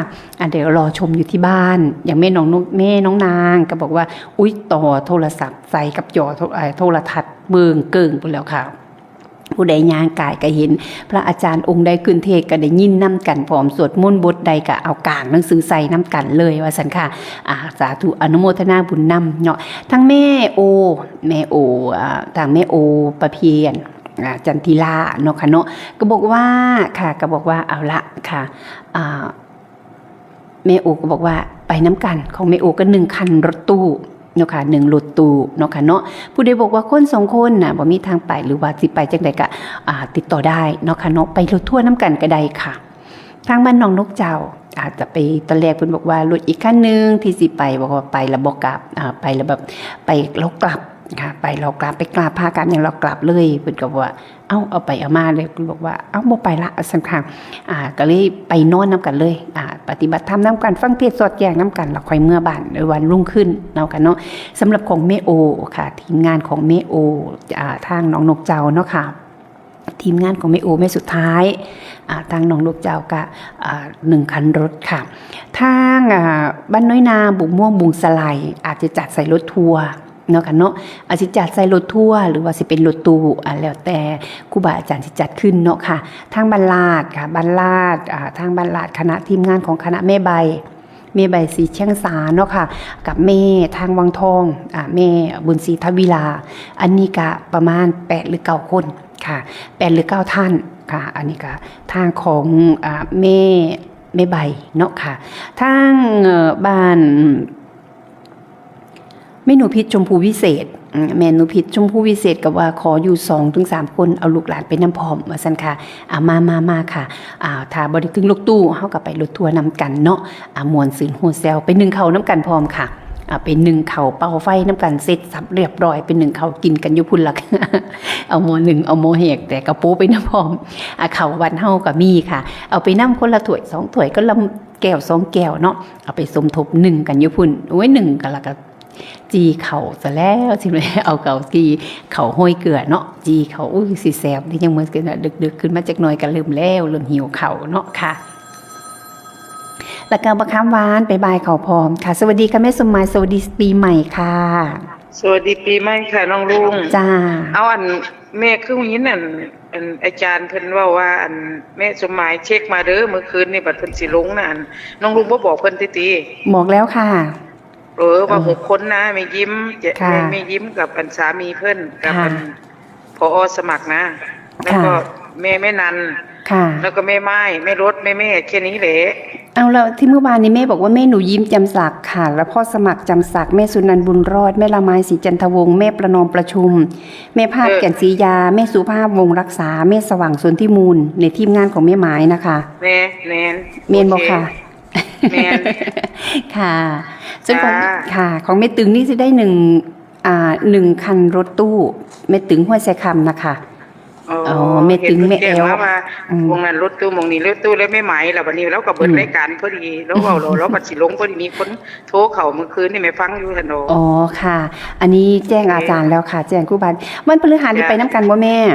ไปส่งลองลูกแม่นอนหัวก็ตื่นโปรไปเลยเอานั้นแล้วแม่ใบสิแซวแล้ววันนี้แม่ใบของว่าไปส่งดีเจซัมเมอร์ปีดีเจซัมเมอร์ปีเอาบาที่เพิ่นเล่ามาที่เพิ่นมาเป็นดีเจให้เฮาดิเป็นโกโซเป็นงานบวงสรวงน่ะโอ้สิว่าเราป่วยน่ะเมนค่ะแล้วเมื่อบานแล้วไปส่งลายแล้วบ่ไปให้กำลังใจแล้วบ่เราทิ้งร่างวางสังขารแล้วค่ะวันพฤหัสที่8ค่ะโอ้ไปอาจารย์บอกว่าเช็คแล้วมามื้อนั้นแล้วก็ลาแม่อยู่ใหม่ๆเห็นบ่สบายว่าซั่นเว้าก็บ่ไหวดอกเฮาสิได้พ้อกันบ่ปีหน้าว่าซั่นแล้วว่าตัวเลขเนาะก่อนปีใหม่โทรไปคุยกันอยู่คุยทาง LINE เนาะแล้วบอกว่าพ่อว่าสิไปทานน้าดูน้ำยูว่าซั่นค่ะแล้วเขาคีโมก่อนว่าซั่นค่ะแล้วก็สิสู้คีโมบ่ไหวแต่เพราะว่าอาจารย์บอกว่าเราไปสงบแม่แล้วนั่งเรานอนสมาธิมือจับกันแล้วนิ่งไปเลยว่าซั่นว่าคำแพงก็เลยบอกว่าผู้ใดคนเฮานี่ก็ได้เห็นกันอยู่รอดเมนค่ะก็เลยว่าผู้ใดสิไปส่งเล่าบ่น้อมื้อสุดท้ายวันที่8ตันดอกก็ไปให้กำลังใจครอบครัวเราพร้อมไปนี่ล่ะไปอาจารย์บอกว่าผู้ใดสิไปก็ให้ชักชวนอ้วนเอิ้นแล้วก็เดี๋ยวฟังอาจารย์อีกเทื่อนึงมื้อแลงเนาะว่าไปหนูก็จะสิไปอยู่ไปส่งถ่ายก็ก่อนคนเคยคุ้นเนาะคนคุ้นเคยกันโอ้คนลืมกันไม่แล้วเอิ้นดีสิตายค่ะจะไปแล้วแม่สิฟังอีกเทื่อนึงเนาะค่ะชวนแม่วันมันตรงกับวันพฤหัสสงสัยแม่ภาวนาไปบ่ได้ดอกเนาะแม่รุดนะเจ้าค้าหลานขายของถึงขายของแม่นอยู่ค่ะช่วงนี้ก็ต้องหาต้นทุนบ่เป็นหยังค่ะผู้ใดว่างเฮาก็ไปกันใครมื้อละจะว่าอัดไว้จะว่าจัก100ตัวแม่ไปเอามื้อหั่นน่ะแม่นค่ะเป็นค้าก็สิไปได้แต่แม่นี่ล่ะค่ะก็บ่เป็นหยังค่ะทีมงานเฮาไปผู้ใดว่างก็ชวนกันไปกับทีมงานของแม่ครัวสิลองชวนกันเบิ่งก่อนแม่กับทีมงานของแม่ชีให้ได้จักรถตู้นึงแน่ไปกำลังใจเลยดิตัวซ่าแล้วเนาะแม่นค่ะแม่นนั่นคนเฮานี่ค่ะวันไปอยู่ค่ะไปน้ำกันแม่ไปน้ำกันให้กำลังใจเพิ่นเนาะ ค่ะ ไปส่งครั้งสุดท้าย เมื่อวันที่8นี่เพิ่นสิเผาติละ เมนน่าจะใช่ค่ะน่าสิเมนค่ะแม่ เพราะว่า โอ้ เพิ่นเสียหมู่บ้านนี่เพิ่นเสียมื้อคืน จ้ะ ค่ะเพิ่นเสีย โอ้ อาจารย์มาปุ๊บ อาจารย์ เมื่อเช้า เอาไปแล้ว เพิ่นเสียค่ะเพิ่นก็เสียแล้วเพิ่นก็ไปเลย เพิ่นอยู่บ้านใดกว่าแม่ลุง บรรณาโพธิ์หนองบัวค่ะ อ๋อ ค่ะเดี๋ยวที่ว่าลองชวนทีมงานแม่ใบไป เออ ไปบ่แม่ใบไปบ่แม่ใบกำลังเบิ่งอยู่นี่ เอาสวนเบิ่งไงเด้อ ค่ะลองชวนใหม่ๆ สวนได้เลยออกไปหาเอาเขาเจ้าไปโลดเนาะ เมนค่ะออกไปทั้งพูดมันก็บ่ได้ไกลเนาะ อ่า ค่ะ ให้กำลังใจ ให้กำลั เนาะ ง แม่ ใจ ภาพแล้วยังรู้จักไว้แต่เว้าสมปี ค่ะ แล้วก็ฟังอันเขาเจ้าไล่สดแล้วก็เว้าอยู่บ่อยๆเนาะ เมนค่ะเมนค่ะเราเว้าดี โอ้ยมีอะไรแล้วแม่หมายปีนี่ว่าซั่นมือหั่นน่ะแล้วย่างมาอ้อยๆน่ะบ่คือบ่ไหวไม่ให้กำลังใจครูบาอาจารย์ซื่อๆคือสิเว้าบ่ไหวดอกว่าซั่น แล้วว่าเนาะอันพอเตรียมมันพญาไว้ให้ตัวร้ายอยู่น้อยว่าซั่นว่าน่ะบ่ทันได้ให้กันซ้ำ เออ บ่ทันได้ให้กันซ้ำว่าซั่นเอาให้กำลังใจกัน ไป เอามื้อนั้นกลับไป จ้า ให้ ให้ กำลัง กำ ใจ ลังใจ กั กัน น ได้แหละเนาะ ค่ะ สวัสดีค่ะ คุณ ค่ะ ยายโทรมาเบิดแล้วติพวกแม่บุงแม่ใบก็ได้ ยางค่ะไม่ใบสิเป็นผู้ ดี ปิดท้าย ให้ใบสิเป็น โอ้ย สุด เป็น ท้าย คนปิดท้ายรายการเด้ ค่ะ แม่ภาพเอ้ยแม่ชั้นเอ้ย ค่ะ โอ้อันน้องฝ่ายน้องเขาควรสิไปน้ำเมโต เมนค่ะ พวกเมนุ้งเมเน้นหมู่นั่นเด้ไปน้ำไผก็สิว่าเป็นน้ำพวกเมโตสิได้รถตู้หนึงให้ไปรถบัสน้ำเฮาเนาะ ยัง หลายที่ดอกเอาให้กำลังใจเด้อค่ะ ค่ะ โทรมาเด้อจ้าฟังอยู่ ค่ะค่ะ ดีค่ะ ค่ะค่ะสวัสดีค่ะจากเมสุไมชยาเนาะบันบุงสไลด์ค่ะ ทีมงานของแม่ไม้ก็ได้เราบุญบอกได้ประมาณ8ท่านค่ะ8ท่านเนาะค่ะสำหรับทีมงานของแม่ไม้ค่ะ ทีมงานของเมสุไมชยานี่บันบุงสไลด์8ท่านคณะของแม่ตึง1รถตู้ค่ะคณะของแม่ตอค่ะคณะของแม่ตอก็น่าจะ1รถตู้สวัสดีค่ะแม่บายสวัสดีปีใหม่ค่ะแม่ แม่ใหม่เอ้ยกันสิเที่ยวทางเบิงให้หาโฮมมาบังหัวเด้อกันสิเที่ยวทางไก่ไทยถุงให้มีพร้อมกันสิไปทางนาหาทิ้งบังใหญ่ๆแม่ไม้ใจน้ำไว้เต็มบังจังคอยไปได้อแม่ไม้เด้อทิ้งว่าไว้บังใหญ่คือตัวเฮาปัตตาสงสารนั่นใหญ่ยาวข้าวเยินกองบุญสร้างกุศลแห่คิดทำแม่ไม้ทางหน้าปุ่นพันยังกวางกว่าหลังตัวเนอกคุณลุงเนาะ เมนค่ะเมน ดิน ค่ะ นั่นเป็นโฮมกังกันยู่ใหญ่บังหัวถ้านั่นเป็นเสบียงไทยถุงให้มีพร้อมเนาะคุณลุง เมนค่ะ เอาไม่ให้กำลังใจฟังอยู่เด้อ ค่ะค่ะ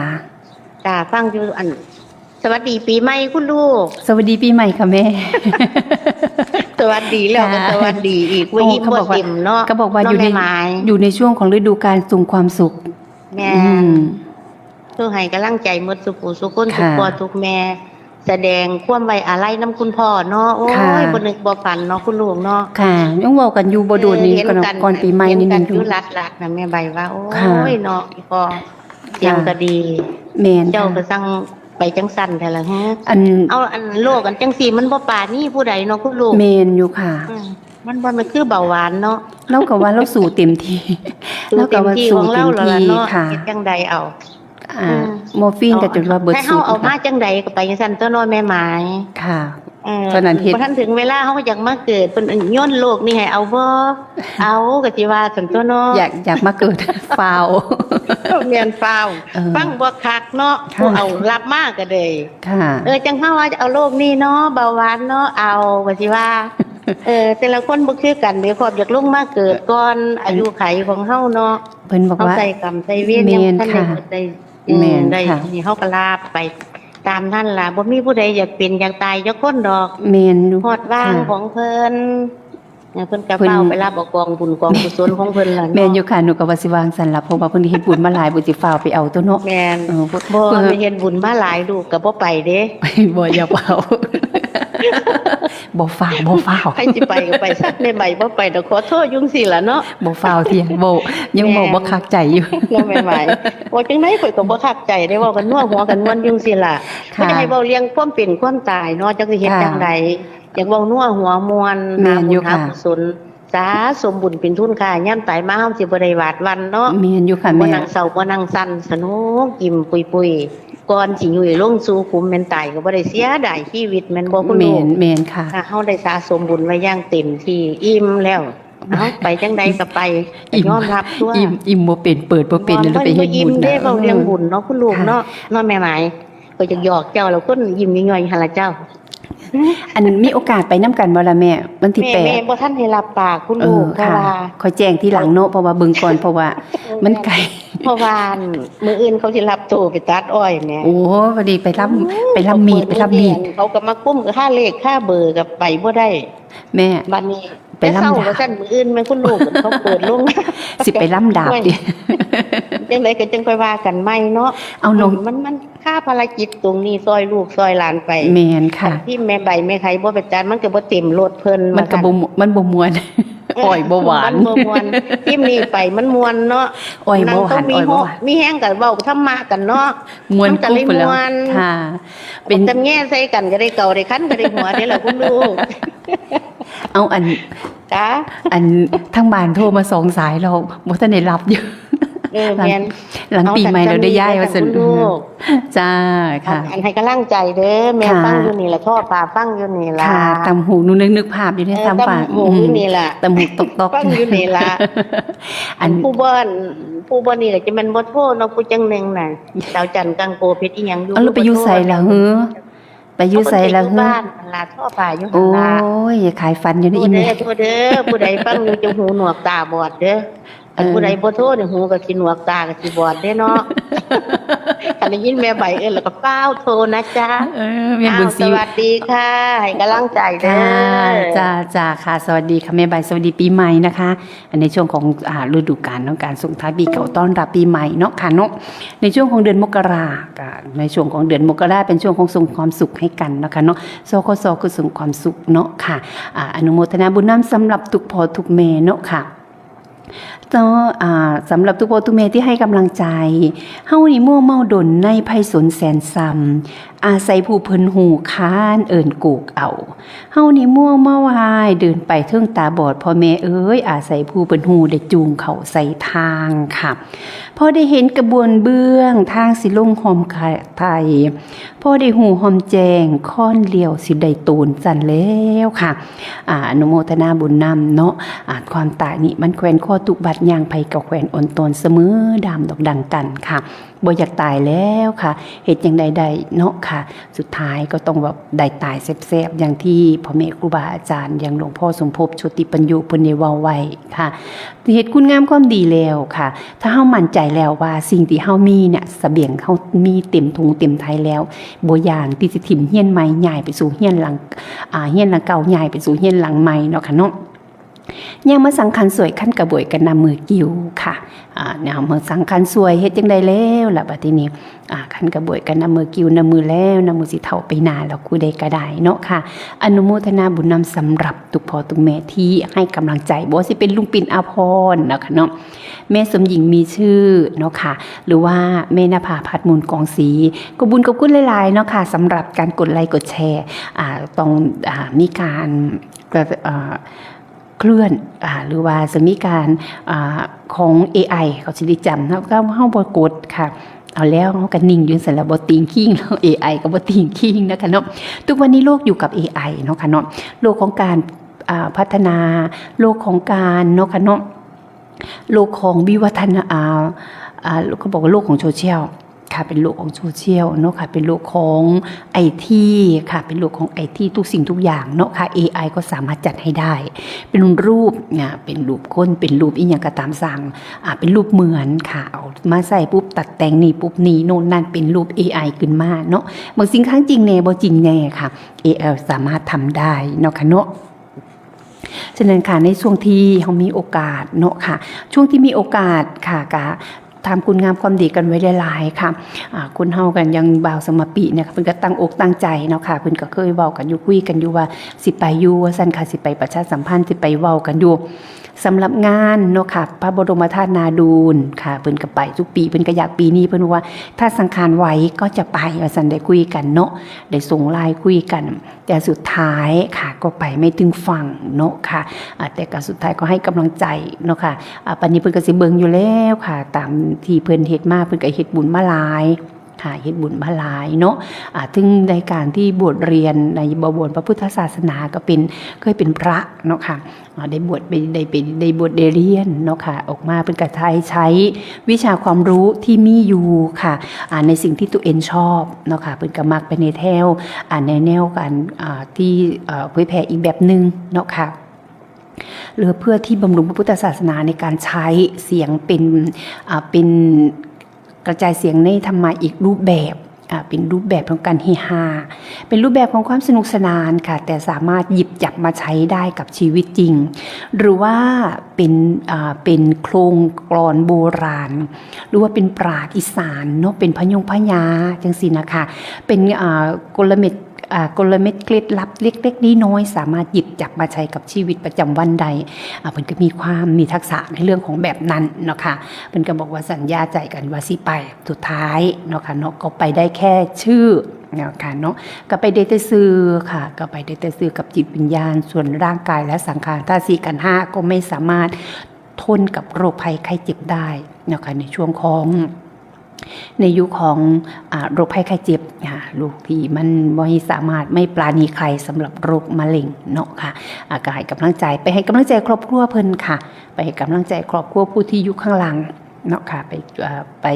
ให้กำลังใจผู้ที่อยู่ข้างหลังผู้เป็นลูกเป็นเมียเป็นพี่เป็นแม่เป็นพี่น้องปองปายเนาะค่ะเอากันในฐานะเป็นญาติธรรมก็ไปให้กำลังใจกันเนาะค่ะเนาะพ่อแม่ครูบาอาจารย์สิพาไปในวันพฤหัสที่8 มกราคมปีพุทธศักราช 2569 ค่ะหลังจากนั้นก็มาค่ะค่ำคืนหนึ่งหยุดพักคืนหนึ่งวันที่ 10วันถึงวันที่ 11 ค่ะไปร่วมบุญค่ะไปร่วมบุญประเพณีหรือว่าบุญต้นแรกของเดือนมกราคมเนาะค่ะเป็นการปฏิบัติธรรมครั้งแรกเนาะค่ะในวันที่10วันที่11เนาะค่ะวัด3แยกค่ะวัด3แยกเนาะค่ะบ้านแม่ติ๋มค่ะแม่นบ้านแม่ติ๋มสับเจริญจัดสมทบทุนเนาะค่ะหาทุน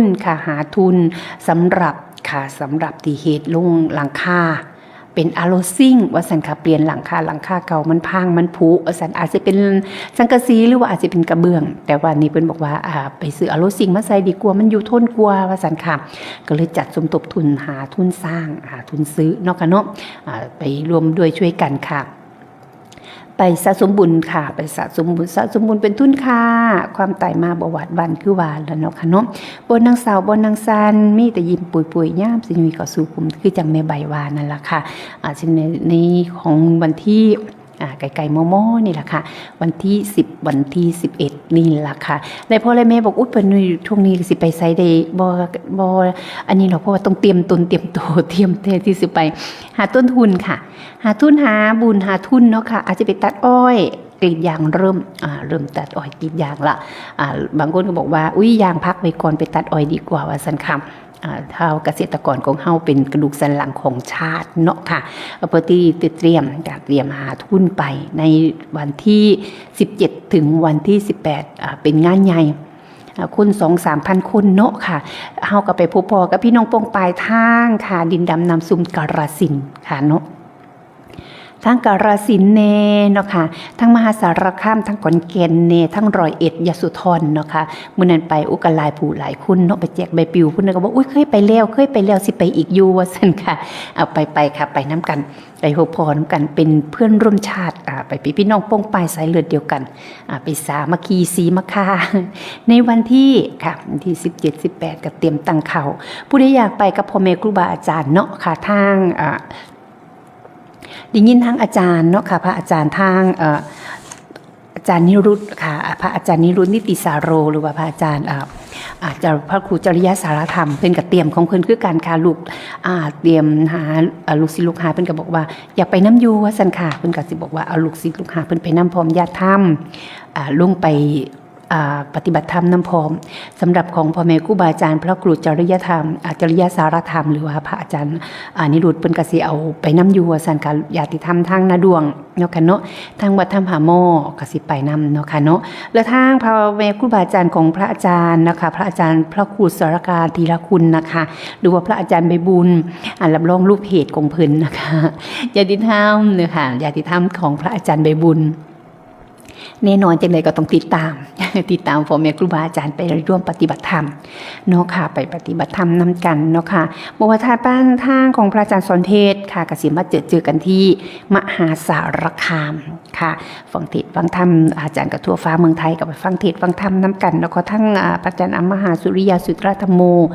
กับบเน่ด้วยค่ะทางแม่หมอนกค่ะบางเธออาจจะติดตามครูบาอาจารย์ไปน้ำกันเนาะญาติธรรมทางบันกังปลาค่ะส่วนค่ะพระอาจารย์ค่ะสารายุทธศิริสาโรนะคะหรือว่าพระอาจารย์ต้นนะคะเพิ่นก็บอกว่าอุลุกสุริหาเพิ่นก็สิเตรียมมาอยู่คือกันล่ะค่ะติดตามกันมาเนาะค่ะลูกเลยก็สิบอกว่าอุ้ยก็ลูกศิลูกหาก็อยากไปนำค่ะก็มาค่ะมาเจอกันมากินมะขามหวานร่วมกันเนาะค่ะสำหรับญาติธรรมของเฮาเนาะค่ะสวัสดีค่ะแม่ต้งค่ะสวัสดีค่ะสวัสดีกุ้ง สวัสดีค่ะสวัสดีปีใหม่นะคะ สุขภาพแข็งแรงค่ะ สวัสดีปีใหม่ค่ะ แม่สุขุสุขคนเนาะ ค่ะ เดี๋ยวต้องตัวได้มาสวัสดีปีใหม่9ที่5ก็ยังดีเนาะน้องนุ่น โอ้ยังดีค่ะแม่9559นี่แหละ เลขสวย 69ขึ้นจะได้มา59โอ้ยเสียดายนำให้น้องลุงจ๋า โอ้เสียดายว่าเสะเดย คือว่ายังดีดิบดี โอ้ คือที่มาได้ไปแล้วเพราะว่าลูกสาวที่ไปคอนแก่นบ่มีให้อยู่ในพอบ้าน โอ้เสียดายให้ไม่เป็นไรค่ะ ดูไม่เป็นไร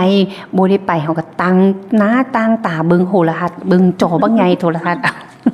เขาจะไปอยู่ในเมนเราก็อยากไปร่วมเนาะอยากไปร่วม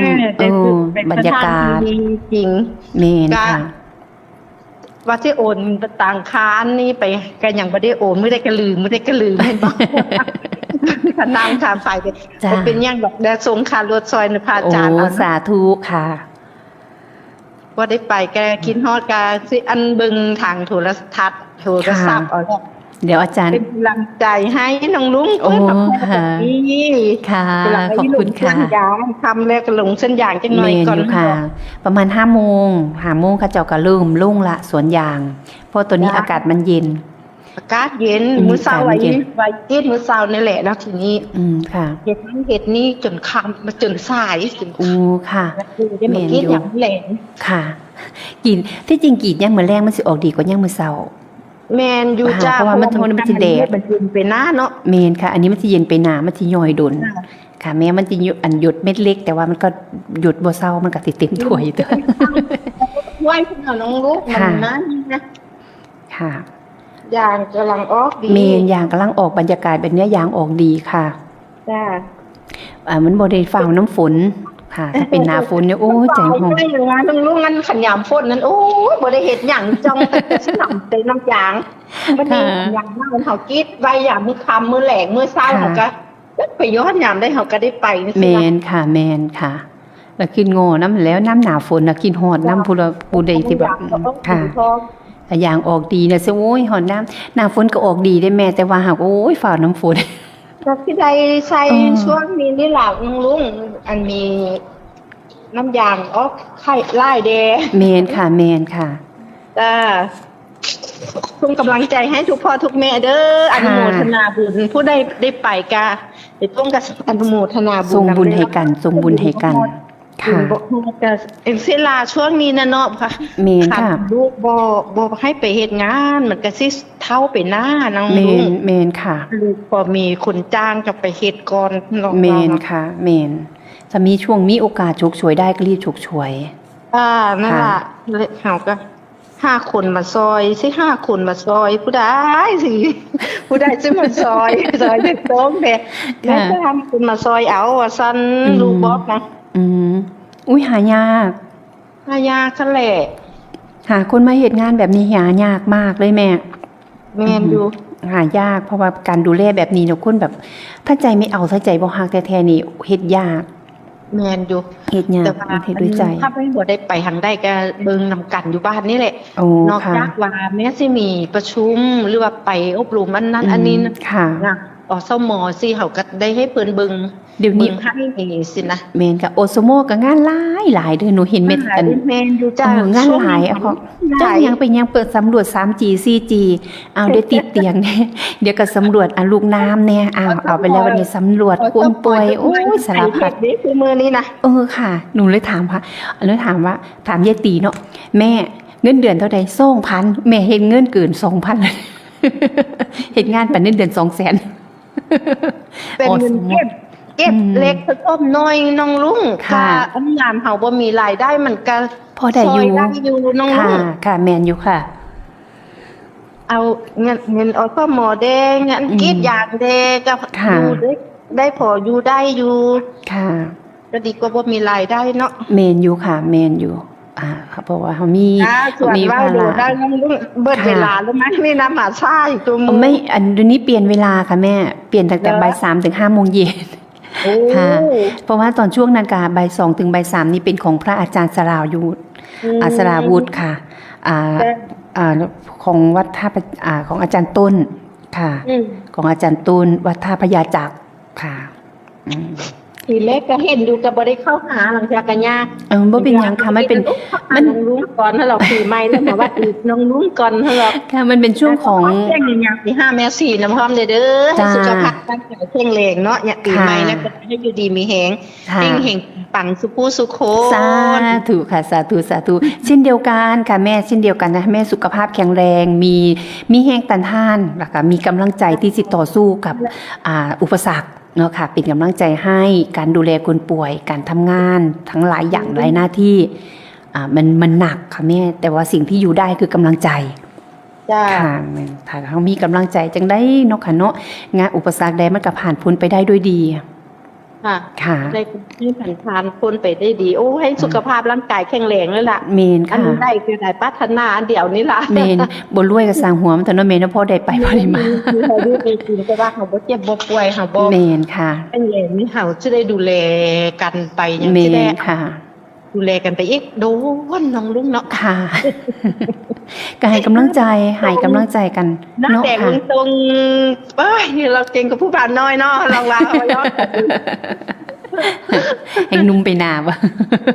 เนาะ กินอิ่มแล้วอุ่นนุ่มไปนาค่ะ จ้าเป็นกำลังใจให้น้องลุง เช่นเดียวกันค่ะแม่ค่ะ เช่นเดียวกันค่ะ เช่นเดียวกันนะคะแม่ตุ้งค่ะค่ะ สวัสดีปีใหม่ให้แม่ตุ้งมีสุขภาพแข็งแรงค่ะค่ะ แต่เขามีสุขภาพแข็งแรงทุกอย่างก็เป็นแค่เรื่องฟิน จ้า ค่ะให้กำลังใจซึ่งกันนะคะค่ะแม่สวัสดีค่ะค่ะสำหรับแม่ตุ้งสำหรับแม่ตุ้งผู้กระแตนะคะแม่อนงนิสาสุนทรสารทูลค่ะแม่ตุ้งผู้กระแตให้กำลังใจซึ่งกันและกันว่าแม่เนาะอนุโมทนาบุญน้ำกับหมอเหมียวหมอเหมียวเมื่อวานเพิ่นมากับบ่ได้ลุ่งไว้เพิ่นเอารายซื้อมาเนาะฝากไว้กับคุณยายชีมาร่วมทำบุญด้วยทุกสิ่งทุกอย่างทุกบุญ500 บาทว่าซั่นค่ะถ้าจำบ่ผิดเนาะค่ะสำหรับคุณหมอเหมียวคุณหมอเหมียวอยู่บ้านเก่าบ้านน้องบอนบ้านน้องบอนเนาะคุณหมอเหมียวบ้านน้องบอนค่ะเมื่อวานเพิ่นมางานศพอยู่บ้านทรายห้วยใส่ขาวอยู่บ้านไส้ขาวเนาะเพิ่นก็เลยบอกว่าแวะมาหาค่ะแวะมาหาแม่คุณว่าซั่นค่ะก็เลยมาร่วมทำบุญปีใหม่พร้อมเอาทุกบุญเลยล่ะสิเป็นหยังก็ตามสร้างว่าซั่นค่ะแล้วแต่ครูบาอาจารย์สิเอาไปเฮ็ดไปสร้างว่าซั่นค่ะ500 บาทอนุโมทนาบุญนำกับคุณหมอเหมียวพร้อมครอบครัวเนาะค่ะเมื่อวานมารวมบุญนำค่ะฝากบุญไว้เนาะค่ะอนุโมทนาบุญนำกับคุณหมอเหมียวค่ะอนุโมทนาบุญนำทุกพ่อทุกแม่เนาะค่ะสำหรับผู้ที่เพิ่นมาร่วมบุญเนาะค่ะบ่ว่าจะเป็นพระครูค่ะหลวงตาน้อยวัดป่าผาเจริญค่ะวัดป่าผาเจริญพระครูสุนทรวโรภาสค่ะพระครูสุนทรวโรภาสหลวงตาน้อยวัดป่าผาเจริญบ้านเหล่าว่าซั่นไปเฮ็ดบุญพระธาตุหน้าดูน้ำแนวว่าซั่น 1,300 บาทค่ะเงินส่วนนี้แล้วแต่สิซื้อแล้วแต่สิเฮ็ดหยังค่ะจะทำอะไรก็ทำว่าซั่น เขียนไว้จะตาฮักกับหลวงตาน้อยค่ะแล้วก็ตามด้วยแม่หนุ่ยค่ะแม่หนุ่ยบ้านโนนฝักเลยเนาะค่ะเนาะยายศักดิ์ค่ะยายศักดิ์บ้านลุ่มค่ะแล้วก็ลุงดีสมพรเนาะค่ะเราทั้งการนำค่าไฟทั้งค่าล่วงศพพร้อมค่าพระธาตุหน้าดุลน้ำพร้อมอนุโมทนาบุญนำกับทุกพ่อทุกแม่ค่ะอันนี้ของคุณยายบุญจันทร์ค่ะ คุณยายบุญจันทร์เฮ็ดบุญพระธาตุนาดูนว่าสันค่ะพระทวดพระธาตุนาดูนนี่คุณยายบุญจันทร์กับคุณตาสิทธิ์เนาะค่ะเนาะอันนี้ก็ 1,000 บาทอนุโมทนาบุญน้ำสำหรับคุณยายบุญจันทร์เนาะสิได้ลงให้เราก่อนค่ะ1,000 บาทเนาะค่ะ 1,000 บาทสำหรับคุณยายบุญจันทร์ค่ะอันนี้สำหรับคุณยายบุญจันทร์เนาะค่ะเนาะคุณยายบุญจันทร์กับคุณตาสิทธิ์ค่ะสวัสดีค่ะสวัสดีปีใหม่ค่ะ แล้วปีปีให้น้องรุ่ง สวัสดีปีใหม่ค่ะ น้องรุ่งมันแจ้งผิดจ้ะ ค่ะว่า วันที่เก้าที่11จ้ะ 90 11จะ 11จ้ะ 90 10กระเมนอยู่ค่ะแม่วันที่9นี่เป็นวันโฮมอาจารย์จะพาไปวันที่10วันที่11ค่ะส่วนวันที่8น่าจะเป็นงานศพ จ้ะ จ้าแม่ติ๋ม เตรียมต้อนรับใหญ่ที่ท่าเมาเด้อจ้า สวัสดีจ้ะ จ้าแม่ติ๋มสวัสดีค่ะค่ะอาจจะแม่ติ๋มว่าแจ้งผิดว่าสัน จ้าส่วนมันงานบ้านแม่ติ๋มนั้น หรือติดต่อร่วมบุญได้ งานบ้านแม่ติ๋มนั่นจะเป็นของวันที่9ค่ะมือเก่ามือโฮมค่ะมือเก่ามือโฮมแล้วก็งานปฏิบัติธรรมก็คือวันที่10วันที่11เนาะค่ะนี่ก็คืองานบ้านแม่ติ๋มส่วนวันที่8ค่ะส่วนวันที่8นี่จะไปงานไปไว้อะไรกับดีเจสมปิค่ะญาติธรรมของเฮาผู้ที่เพิ่นมาเนาะผู้ที่เพิ่นมาเป็นดีเจให้มาซอยงานครูบาอาจารย์ใหม่กำลังมาซอยงานครูบาอาจารย์ทุกงานบ่ว่าสิเป็นงานบวงสรวงหรือว่าจะเป็นงานประชาสัมพันธ์เนาะค่ะเราก็สิมาประจำค่ะสำหรับดีเจสมปิในมือนั้นก็ไปให้กำลังใจสำหรับดีเจสมปิเนาะค่ะมือนั้นค่ะก็ให้กำลังใจกันไปให้กำลังใจสำหรับวันไว้อาลัยไปให้กำลังใจครอบครัวดีเจสมปิในวันที่8ค่ะวันพฤหัสที่8เนาะค่ะเนาะวันพฤหัสที่8เดือนมกราคมค่ะอนุโมทนาบุญน้ำสำหรับนะคะสำหรับแม่ติ๋มขอบคุณหลายๆที่แจ้งข่าวมาเนาะค่ะประชาสัมพันธ์ในวันที่9วันที่10วันที่11เนาะค่ะอนุโมทนาบุญน้ำสำหรับค่าน้ำค่าไฟคุณยายบุญจันทร์โอมแล้วว่าสันค่ะเพิ่นก็สิบอกว่าแบ่งเป็นค่าน้ำค่าไฟ500 บาทเด้อว่าสันค่ะประทัดหน้าดูนน้ำพร้อมเพิ่นก็มีบ้าเป็น 1,000 บาทเนาะค่ะเนาะอนุโมทนาบุญน้ำสำหรับคุณยายบุญจันทร์เนาะค่ะเพิ่นแปะใบนี้ค่ะอนุโมทนาบุญน้ำทั้งค่าน้ำค่าไฟเนาะค่ะทั้งค่าที่ไปร่วมงานพระธาตุนาดูนน้ำพร้อมค่ะทั้งโรงศพพร้อมนะคะทั้งเฮ็ดไส้ในโรงศพสำหรับเป็นบ้านหลังสุดท้ายให้กับญาติธรรมหรือว่าให้กับผู้ที่ล้มเสียหายตายเสียจากเนาะค่ะเนาะสำหรับคุณยายบุญจันทร์เนาะค่ะกับคุณตาสิทธิ์ค่ะถ้าจำบ่ผิดเพราะว่าเพิ่นเคยส่งมาทางหน้าเฟซเนาะค่ะอนุโมทนาบุญน้ำทุกพ่อทุกแม่เนาะค่ะบ่ว่าสิเป็นเนาะค่ะบ่สิเป็นค่าน้ำค่าไฟเนาะค่ะบ่เป็นสิเป็นค่าน้ำค่าไฟแน่เนาะค่ะหรือว่าเนาะค่ะสิเป็นไปร่วมดำเนินการถ่ายทอดสดเนาะค่ะสำหรับงานปฏิบัติธรรมสัญจรพระบรมธาตุนาดูนค่ะณพุทธมณฑลอีสานเนาะค่ะที่มหาสารคามค่ะไปกินข้าวห่วมผ้าไปกินบักขามหวานห่วมต้นน้ำกันห่วมถุงน้ำกันกับญาติธรรมของเฮาทางเนาะค่ะทางกาฬสินธุ์ดินดำน้ำซุ่มค่ะแขกกุมบอนคือน้ำคุณคือแขกกุมแกงหางคือว่านั่นล่ะค่ะเนาะอนุโมทนาบุญน้ำทุกพ่อทุกแม่นะคะบ่ว่าจะเป็นพระครูอุดมรานุวัฒน์เนาะค่ะ 1,000 บาทแม่บุญศรีทวิลา500 บาทแม่ใบศรีเสียงสาเนาะค่ะเนาะ500 บาทคุณอธิษฐานจากกรุงเทพ500 บาทค่ะนี่สำหรับงานถ่ายทอดสดเนาะค่ะเนาะแม่บอมมะลิแก้วค่ะกับ300 บาทแม่โตตุนเทวสัตว์300 บาทคุณแม่หมอแอมเนาะค่ะอันนี้ก็300 บาทคือกันค่ะแม่สมจิตเนาโซน300 บาทคุณแม่สมหญิงมีชื่อเนาะค่ะ300 บาทคุณแม่สมัยชัยยาอีก300 บาทค่ะรุ่งฤดีสมพร200 บาทแม่โอจันทิลาน้องนกเจ้า200 บาทแม่แตงอ่อนเด็ดกัดล่ำอันนี้ก็200 บาทค่ะแม่ละไมศรีจันทวงศ์200 บาทแม่บัวจัดพรมโสภาเนาะค่ะอันนี้กับบ้านน้ำห้วยคือกันค่ะ200 บาทแม่ทองศูนย์บริวารค่ะอันนี้ก็200 บาทแม่น้องนางน้องนกเจ้าอันนี้ก็200 บาทค่ะแม่ทองศรีเพลงธรรม200 บาทเนาะค่ะแม่แก้ววังน้ำเย็น200 บาทแม่ชีพัฒยิ่งเจริญอีก200 บาทค่ะแม่ชีเบญจวรรณศรีพลเมืองเนาะค่ะอันนี้ก็200 บาทแม่นิ้วกล้วยแขกเนาะค่ะเนาะ อันนี้ก็200 บาทแล้วก็อาจารย์บุญยวัฒน์เนาะค่ะจากถ้ำผาหม้อเนาะค่ะเนาะอันนี้ก็ 1,000 บาทค่ะแม่วงมุ่นท่าบ้านน้อยหน้าอันนี้ก็200 บาทค่ะคุณยายแพงอารมณ์บ้านเราใหญ่เนาะค่ะอันนี้ก็300 บาทค่ะคุณแม่สมัครราชบัวศรีเนาะค่ะอันนี้ก็200 บาทแม่ยายกันสุวรรณสนค่ะ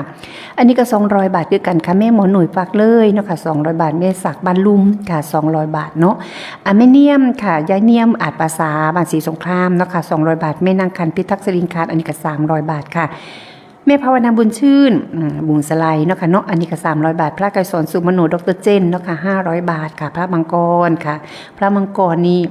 ปัญญาธิวโรเนาะค่ะเนาะวัดศรีลมบุ้ง300 บาทค่ะพระวิชัยอนาลโยค่ะวัดศรีลมบุ้งเนาะค่ะอันนี้ก็300 บาทพระอาทิตย์ธรรมธิโรค่ะวัดศรีลมบุ้งเนาะค่ะอันนี้ก็300 บาทคือกันค่ะคุณตาจอมค่ะคุณตาจอมบ้านหน้าคุณเลิศเนาะค่ะเนาะบุหัวเพิ่นซื้อวัดอีหยังเนาะค่ะเพิ่นแม่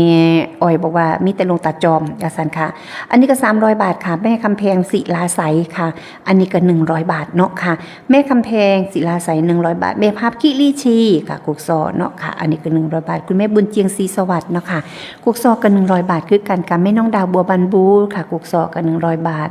คุณแม่ตุ๊กสีสร้อยค่ะแม่ตุ๊กสีสร้อยก็100 บาทเนาะค่ะแม่ทองคำเทวิลาอันนี้ก็200 บาทแม่อ้อยนาคนเลิศ100 บาทเนาะค่ะแม่นินผักมีทางหน้าน้องโบงเนาะค่ะอันนี้ก็300 บาทค่ะแม่ประนอมประชุมอันนี้จังหวัดเลยเนาะค่ะอันนี้ก็300 บาทคุณยายบุญจันทร์ค่ะอันนี้ก็อุ่นแล้วอยู่ห้วยโตกเนาะค่ะเนาะบ้านห้วยโตกค่ะอันนี้ก็ 1,000 บาทเนาะค่ะ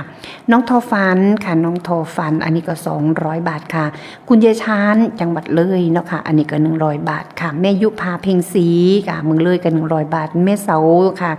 คุณยายเสาหน้ามนตรีอันนี้ก็200 บาทแม่วาสนาปัญญาดีอันนี้ก็200 บาทอนุโมทนาบุญนำเนาะค่ะสำหรับค่าดำเนินการถ่ายทอดสดงานปฏิบัติธรรมเนาะค่ะงานปฏิบัติธรรมค่ะ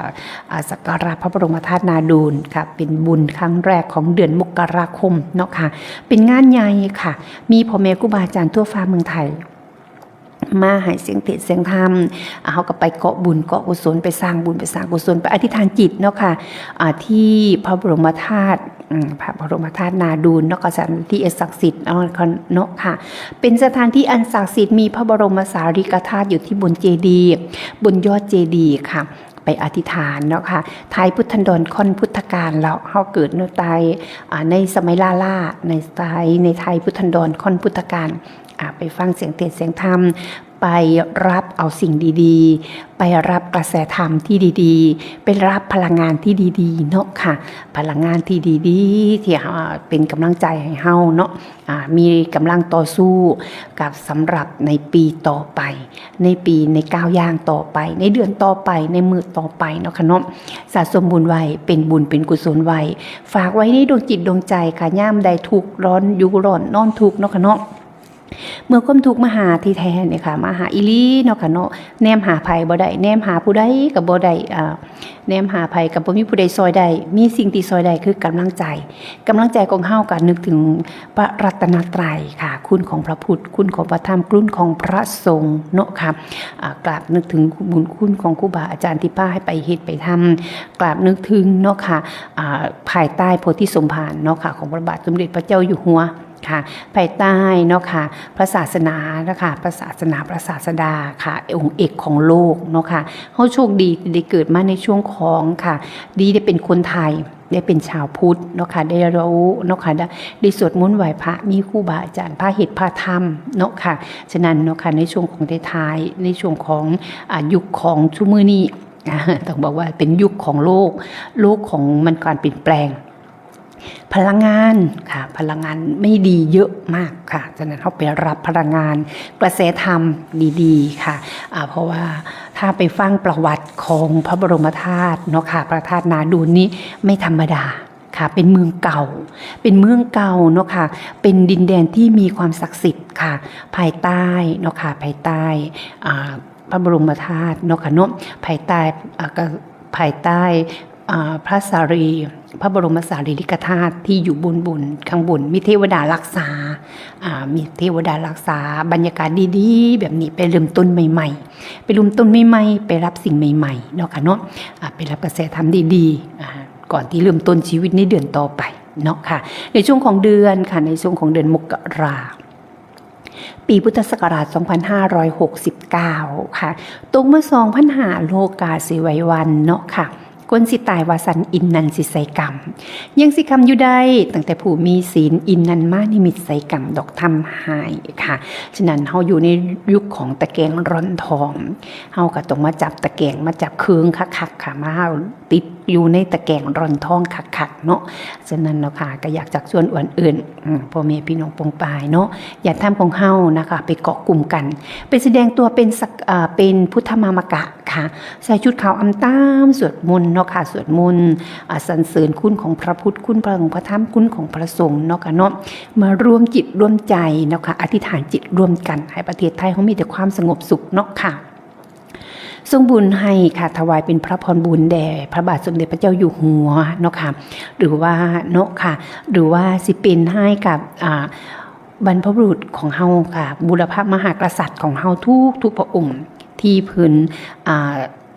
เสด็จสู่สวรรคาลัยเนาะค่ะฉะนั้นค่ะในช่วงของวันที่17ถึงวัน18เป็นโอกาสดีเป็นการเริ่มต้นเป็นก้าวแรกของเดือนเนาะค่ะเป็นก้าวแรกของเดือนมกราค่ะไปเริ่มทำสิ่งดีๆสำหรับอธิษฐานร่วมจิตร่วมใจเป็นหนึ่งค่ะประเทศไทยเขามีแต่ความสงบสุขเนาะหลังจากนั้นเขากลับมาทำบุญกันเนาะส่งบุญให้กับทหารกล้าทั้งที่เสียชีวิตไปทั้ง48นายค่ะที่เพิ่นบอกว่าลมเสียหายตายเสียจากครอบครัวของเพิ่นเนาะค่ะพ่อแม่อยู่ทั้งนี้ก็เสียอกเสียใจแล้วนะคะลูกตายจากเนาะผัวตายจากเมียตายเนาะค่ะผัวตายจากเมียเนาะพ่อตายจากลูกทุกคนย่อมมีความเสียใจ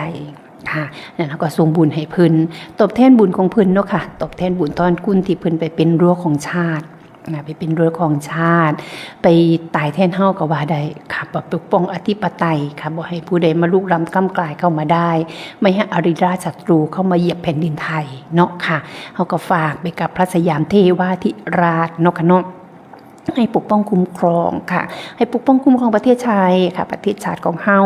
พระสยามเมืองยิ้มของเฮาให้มีแต่รอยยิ้มอย่ามีความแตกแยกเนาะค่ะให้มีความแตกแยกได้แต่อย่าแตกต่างอย่าให้แตกต่างได้แต่อย่าแตกแยกเนาะค่ะไปแสดงออกเนาะค่ะในมือนั้นไปรวมกันใส่เสื้อขาวใส่ชุดขาวเนาะค่ะเนาะรวมสวดมนต์ค่ะสวดมนต์อธิษฐานจิตร่วมกันภายใต้ค่ะพระบรมสารีริกธาตุที่อยู่จุบนจอมเนาะค่ะบนจอมยอดของพระ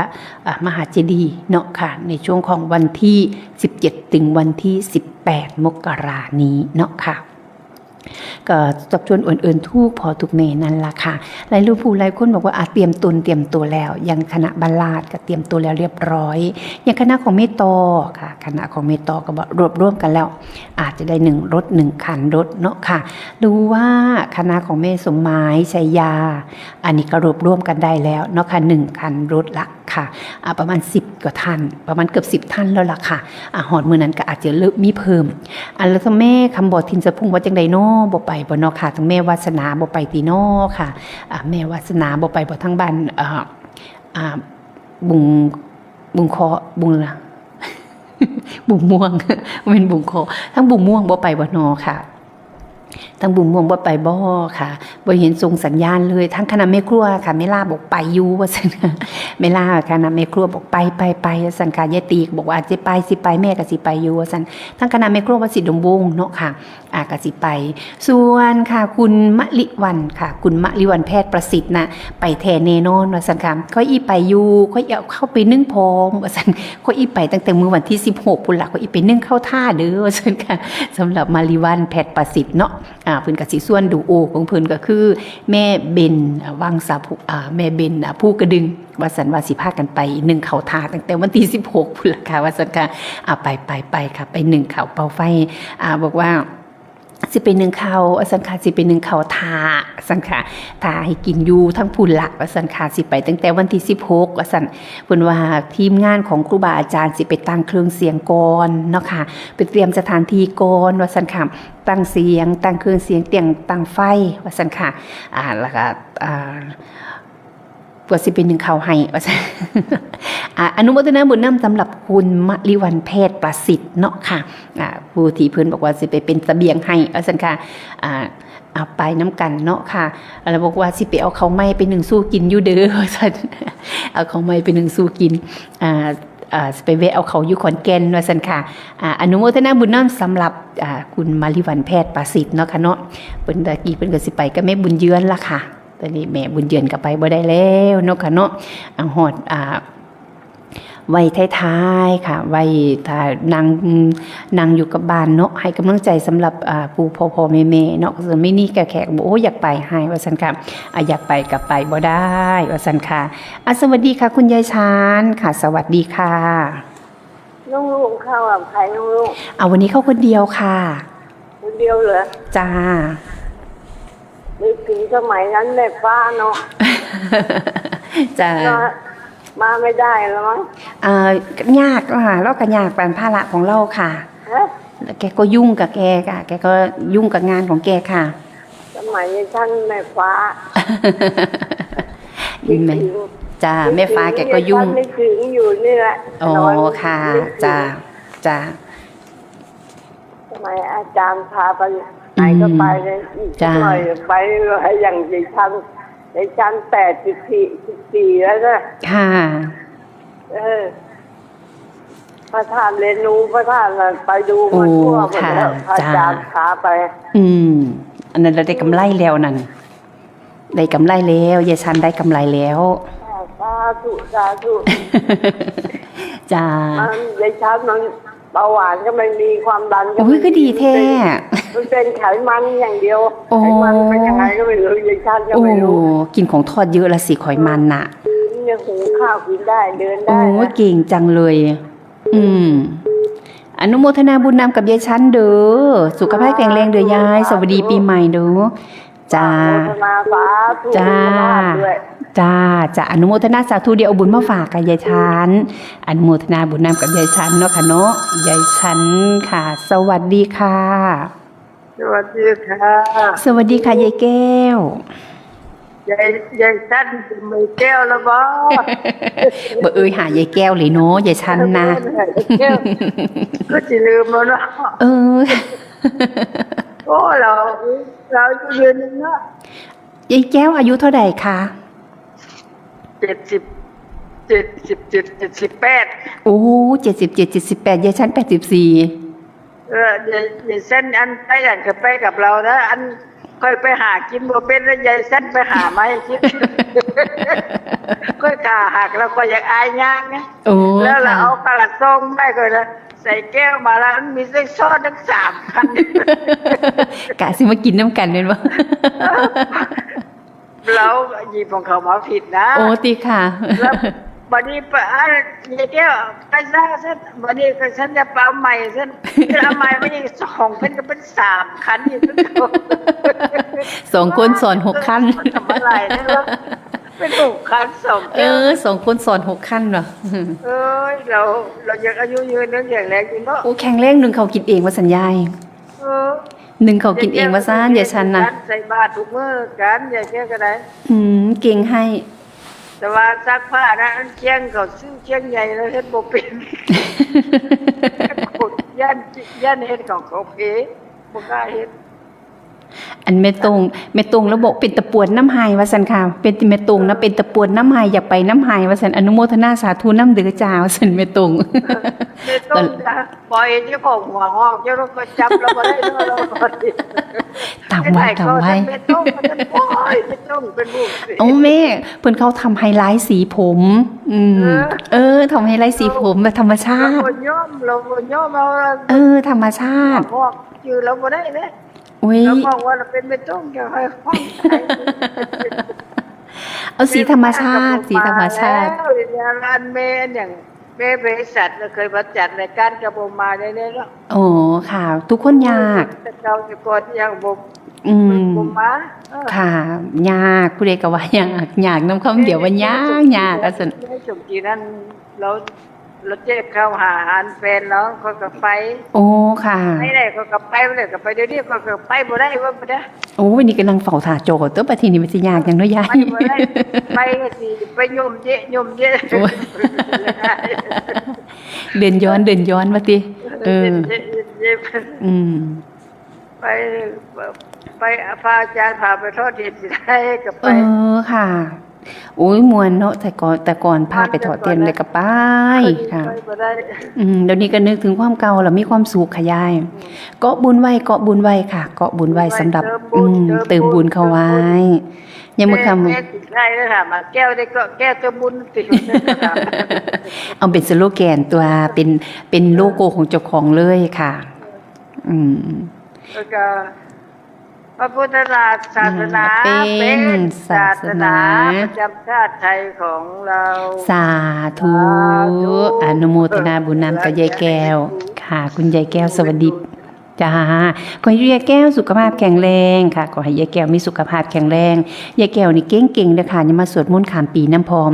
มีสุขภาพแข็งแรงเนาะค่ะยายแก้วอยู่เป็นโฮมโพใบใหญ่ต้นไทรใบหน้าให้ลูกให้หลานค่ะเป็นกำลังใจให้ลูกให้หลานเนาะให้ลูกหลานได้เอาบุญน้ำโดนๆยายแก้วสุขภาพแข็งแรงทุกพ่อทุกแม่นั่นล่ะค่ะบ่สิเป็นค่ะยายสมจิตเนาสนยายพาดคิริชีแม่นีกล้วยแขกเนาะค่ะหรือว่ายายลี่สัมมานุสรณ์เพิ่นว่าเบิ่งอยู่ฟังอยู่ว่าซั่นค่ะโทษยากโทษกันยากไปมากกันยากว่าสังคมให้กำลังใจทุกพ่อทุกแม่เนาะค่ะให้กำลังใจทุกพ่อทุกแม่ผู้ที่เพิ่นฟังอยู่ทางฟังอยู่เนาะค่ะคืนเดือนวันพันปีนหมุนไปตามกาลค้นกระตามสังขารเปลี่ยนไปไว้นาสังขารผ้าย้วยกโอโยกายไปคืออูจักสิรู้ลวนควรไหว้มวยโหดวางใดถึงย่ามเจ็บไข้กระจายอ่อนนอนตรองจากสิโมงหาไผเพิงหาห้วยสอนหวนเห็นทางไปหนามากขึ้นหนาแสนยานสู่เด้อสังขารให้เจ้าแข็งแกร่งกล้าอย่าโรยลาพาผจญแทโนค่ะไอ้สู่เด้อสังขารค่ะจังใดก็ตามสร้างเนาะมันก็กวยไปคือจังอูนี่แหละสังขารจักสิลุลวนขนย่ามใดแล้วเนาะค่ะเนาะจักสิลุลวนขวนย่ามใดไหว้หมวดหอดวางใดค่ะจักสิมันสิลงมองใดแล้วสังขารเนาะย่ามเมื่อสังขารสวยขั้นกระบวยกันยามมือกิ้วค่ะอันความตายนี้มันก็แขวนคอเฮาทุกบาดยางเนาะค่ะมันก็แคว้นอ่อนตอนเสมอดำดังกันบ่มีไผดอกค่ะอยากตายแต่เมื่อถึงเวลาค่ะเมื่อถึงเวลาก็ต้องล้มเสียหายตายเสียจากบ่สั่นๆมากกับบ่มีเนาะค่ะเนาะมันก็บ่มีคลื่นกระทบฝั่งละเนาะค่ะฉะนั้นก็เป็นไปตามไว้ตามสังขารเนาะค่ะตามไว้ตามสังขารก็ให้กำลังใจทุกพ่อทุกแม่ให้กำลังใจทุกพ่อทุกแม่เนาะค่ะเนาะปีเดือนผ่านพ้นยายยับยั้งตามการสังขารก้นก็คือกันนับวันโมไก่ก่อนสิตาตอนนี้ตาใส่เหลี่ยมแง่งยังกะแจงทรงหนังกระพองเต็มเนื้อบ่มีหม่องหย่อนยานแท้แล้วค่ะสวัสดีค่ะคุณแม่ค่ะสวัสดีรอบ2คุณลูก ค่ะ เพื่อนมืออื่น ค่ะ แม่เต็มรถแล้วเด้อแม่บ่รับเด้อ โอ้ติมรถละติค่ะแม่ จ้าเต็มแล้วคือรถตู้นั่นล่ะ โอ้ค่ะ บ่ให้ขี่ดอกรถบัสสิขี่รถตู้เอา สวนพระองค์ แม่นอยู่ลืม ค่ะ บอกลูกนะคะจะเว้าเนาะแม่ไม้วันนี้คิดพอแล้วโอ้ยบอก แจ้ง ค่ะ คุณลูกก่อนซั่นดอก ค่ะ เดี๋ยวสิได้เขียนไว้ให้พระอาจารย์บ้าง เต็มแล้วรถหนึ่งจ้า อ๋อ คิด ค่ะ ไว้เต็มแล้ว ค่ะ ของแม่ใบหนึ่ง จ้า คันรถเนาะค่ะเนาะ จ้า ค่ะจ้าสาธุค่ะแม่ นั่นก็แจ้งกันวันเต็มบัดนี้ก็คือเต็มแล้วคือพ่อแล้วนั่นล่ะ ค่ะ ถ้าจะเสริม อย่ารถทางนี้มันย่ำไปย่ำมา ค่ะ มันยากก็สิแยกไปกี้คันนั้นคันนี้ยันเพิ่นว่าสำหรับแม่ใบกี้กันได้หมด เมนค่ะ บ่มีปัญหา ค่ะ เอาให้กำลังใจเด้อคุณลูกรอบ2 ค่ะ ขอบคุณ ส ค่ะ วัสดีค่ะ ค่ะ สวัสดีค่ะสำหรับแม่ใบเนาะค่ะเพิ่นบอกเต็มแล้วสันขาของแม่ใบนี่เต็มแล้ว1รถตู้อนุโมทนาบุญนำสำหรับคุณพ่อคุณแม่ทุกพ่อทุกแม่เนาะค่ะสิได้แจ้งไว้สิเขียนไว้ให้พระอาจารย์เนาะค่ะว่าแม่ใบนี่ก็ได้เต็มละ1รถคันค่ะแม่ใบนี่1คันเนาะค่ะเนาะ1รถตู้ค่ะ แล้วก็ของทีมงานของส่วนทีมของเมย์ใบนี่ได้ยินพระอาจารย์บอกว่าแต่ก่อนนะเพิ่นบอกว่าบ้านบุงม่วง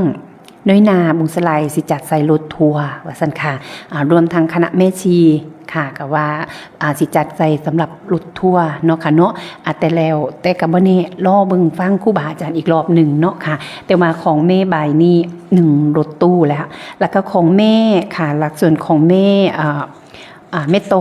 ค่ะเมตโตก็ได้เต็มน่าจะเต็มรถตู้พอดีสำหรับของเมตโตเนาะค่ะส่วนเมตโตนี่ก็สิมีแม่น้องฝ้ายพร้อมเนาะค่ะน้องทอฝันพร้อมเนาะค่ะเขียนไว้ให้อาจารย์ก่อนว่า1รถตู้แล้วค่ะ ส่วนของแม่ติงแม่ตึงแม่ตึงเนาะค่ะแม่ตึงเนี่ยก็1รถตู้แล้วสันค่ะแล้วก็ล่อคณะแจ้งมาอีกรอบหนึ่งเนาะค่ะส่วนของแม่อย่างน้อยเดี๋ยวเบิ่งก่อนเนาะค่ะเพิ่นบอกว่าทางบ้านกำเนิดเพชรค่ะทางบ้านกำเนิดเพชรก็บอกว่าเดี๋ยวจะต้องติดต่อไปอีกรอบหนึ่งเนาะค่ะแต่ไกลๆมอก่อนเนาะค่ะว่าเพิ่นสิติดต่อมาจังใดเนาะค่ะว่าเพิ่นก็สิอยากไปนำค่ะส่วนของแม่สมหมายนี่ก็จะอยู่ที่8ที่นั่ง8ที่นั่งรวมทั้งแม่สมหมายพร้อมเนาะค่ะส่วนของบ้านบุงม่วงทีมงานของบ้านบุงม่วงเดี๋ยวได้ยินแม่ล่าบอกว่าเดี๋ยวจะไปถามกันอีกรอบหนึ่งก่อนว่าไผสิไปน้ำเนเป็นจังไดจะแจ้งอีกรอบหนึ่งว่าสั่นค่ะทางคณะของแม่ครัวเนาะค่ะทางคณะของแม่ครัวกับแม่ปัญญาแล้วก็แม่คำบอตินสะพุงว่าสิเป็นจังไดรอฟังครูบาอาจารย์รอฟังของคณะของบ้านแม่ล่าอีกรอบหนึ่งค่ะอนุโมทนาบุญนำสำหรับตุกพ่อตุกแม่เนาะอนุโมทนาบุญนำสำหรับผู้ที่เพิ่นมาทำบุญเนาะค่ะทำบุญร่วมบุญด้วยทำบุญร่วมบุญว่าสิเป็นบุญร่วมโสบุญค่าน้ำค่าไฟเนาะค่ะเนาะอนุโมทนาบุญนำมื้ออื่นค่ะเราจะมาแจ้งอีกรอบนึงเนาะค่ะเนาะว่าสิเป็นค่ะของหลวงพี่เจนพระไกรสอนสุมโนกับดรพาดรนี่200สำหรับหลวงตาจอมนี่น่าเขียนซ้ำเดี๋ยวต้องออกรอบหนึ่งเนาะค่ะอนุโมทนาบุญนำสำหรับทุกพ่อทุกแม่ค่ะไก่สิเบิดเวลาแล้วค่ะเหลือเวลาสุดท้ายค่ะสุดท้ายสุดก็จะเป็นเวลาของครูบาอาจารย์เนาะพระครูศรีธีรพรค่ะส่วนผู้เบาอยู่นี่ก็สิได้ถึงเวลาอวยแล้วถึงเวลาที่ได้ลงจากรายการเนาะเลยพบพอกันไหมสำหรับวันพรุ่งนี้เนาะค่ะอนุโมทนาบุญนำสำหรับทุกพ่อทุกแม่เนาะค่ะที่เพิ่นมารวมบุญรวมกุศลนำเนาะค่ะรวมบุญนำสำหรับทุกพ่อทุกแม่ที่แจ้งข่าวมาสำหรับเมื่อแรกนี้เนาะค่ะผู้ใดบ่แน่ใจก็ได้แจ้งกับครูบาอาจารย์อีกรอบหนึ่งในช่วงของรอบกลางคืนเนาะค่ะในช่วงของรอบกลางคืนก็แจ้งกับครูบาอาจารย์อีกรอบหนึ่งหรือว่าผู้ใดสิไปค่ะไว้อะไรร่วมไว้อะไรสำหรับดีเจสัมมปิญาติธรรมของเฮาทางหน้ากลางเนาะค่ะทางหน้าวังหน้ากลางนั่นนะคะทางบ้านนาโพก็ติดต่อครูบาอาจารย์เนาะค่ะในวันที่ค่ะวันพฤหัสที่8เนาะค่ะเนาะเขาจะออกเดินทางจากมุ่งรอฟังครูบาอาจารย์อีกรอบหนึ่งไปให้กำลังใจไปไว้อะไรสำหรับผู้ที่เพิ่นมาเป็นกำลังใจมาซอยงานครูบาอาจารย์หลายปีดีใดเนาะเป็นญาติธรรมอีกผู้หนึ่งค่ะเป็นญาติธรรมอีกผู้หนึ่งที่คุ้นเคยสนิทสนมกันดีเนาะค่ะไปให้กำลังใจกันไปส่งท้ายกันเนาะค่ะเนาะไปส่งเพิ่นขึ้นสวรรค์เนาะไปกินกองบุญของเพิ่นค่ะให้กำลังใจผู้ที่อยู่แล้วค่ะในวันที่วันพฤหัสที่8ค่ะวันพฤหัสที่8เนาะค่ะอีก 2-3 มื้อนี่ล่ะค่ะมื้อนี้ก็5หรืออีก3มื้อค่ะไปให้กำลังใจกันเนาะค่ะท้ายสุดท้ายก็ต้องกราบพ่อแม่ครูบาอาจารย์เจ้าค่ะพระครูดมวรานุวัตรที่ให้โอกาสเนาะค่ะให้โอกาสมาทำหน้าที่ค่ะประชาสัมพันธ์ให้กับญาติธรรมของเฮาได้ฟังเนาะค่ะพ่อแม่ญาติธรรมทุกพ่อทุกแม่มาแจ้งข่าวสารงานบุญก็ต้องกราบขอบพระคุณที่ให้โอกาสเจ้าค่ะขอขอบคุณเนาะค่ะสำหรับพ่อแม่ทุกพ่อทุกแม่ที่ให้โอกาสลูกหลานผู้เกิดใหม่ใหญ่ที่หลังค่ะมาประชาสัมพันธ์ข่าวสารงานบุญเนาะค่ะในช่วงของ3 โมงแรงหอด5 โมงแรงท้ายสุดท้ายก็ต้องได้กล่าวคำว่าอำลาเนาะค่ะชีวิตนี้มีความตายตามไล่ต้อนจะวิงวอนอย่างไรไม่ฟังเสียงถึงรวยจนอย่างไรไม่ลำเอียงสิ่งที่เที่ยงก็คือตายวายชีวัน เมื่อความตายตามไล่ต้อนอยู่อย่างนี้คงจะมีที่พึ่งได้สักหนที่พึ่งอื่นในเล่าเท่าพึ่งตนไม่เวียนวนหากพึ่งตนคือพึ่งธรรมจะพึ่งธรรมต้องยอมรับซึ่งความจริงสรรพสิ่งตามธรรมชาตินั้นต้องเกิดดับรับล่วงทุกสิ่งอันจะให้มั่นจีรังอย่าหวังเลยกราบนมัสการเจ้าค่ะสวัสดีค่ะ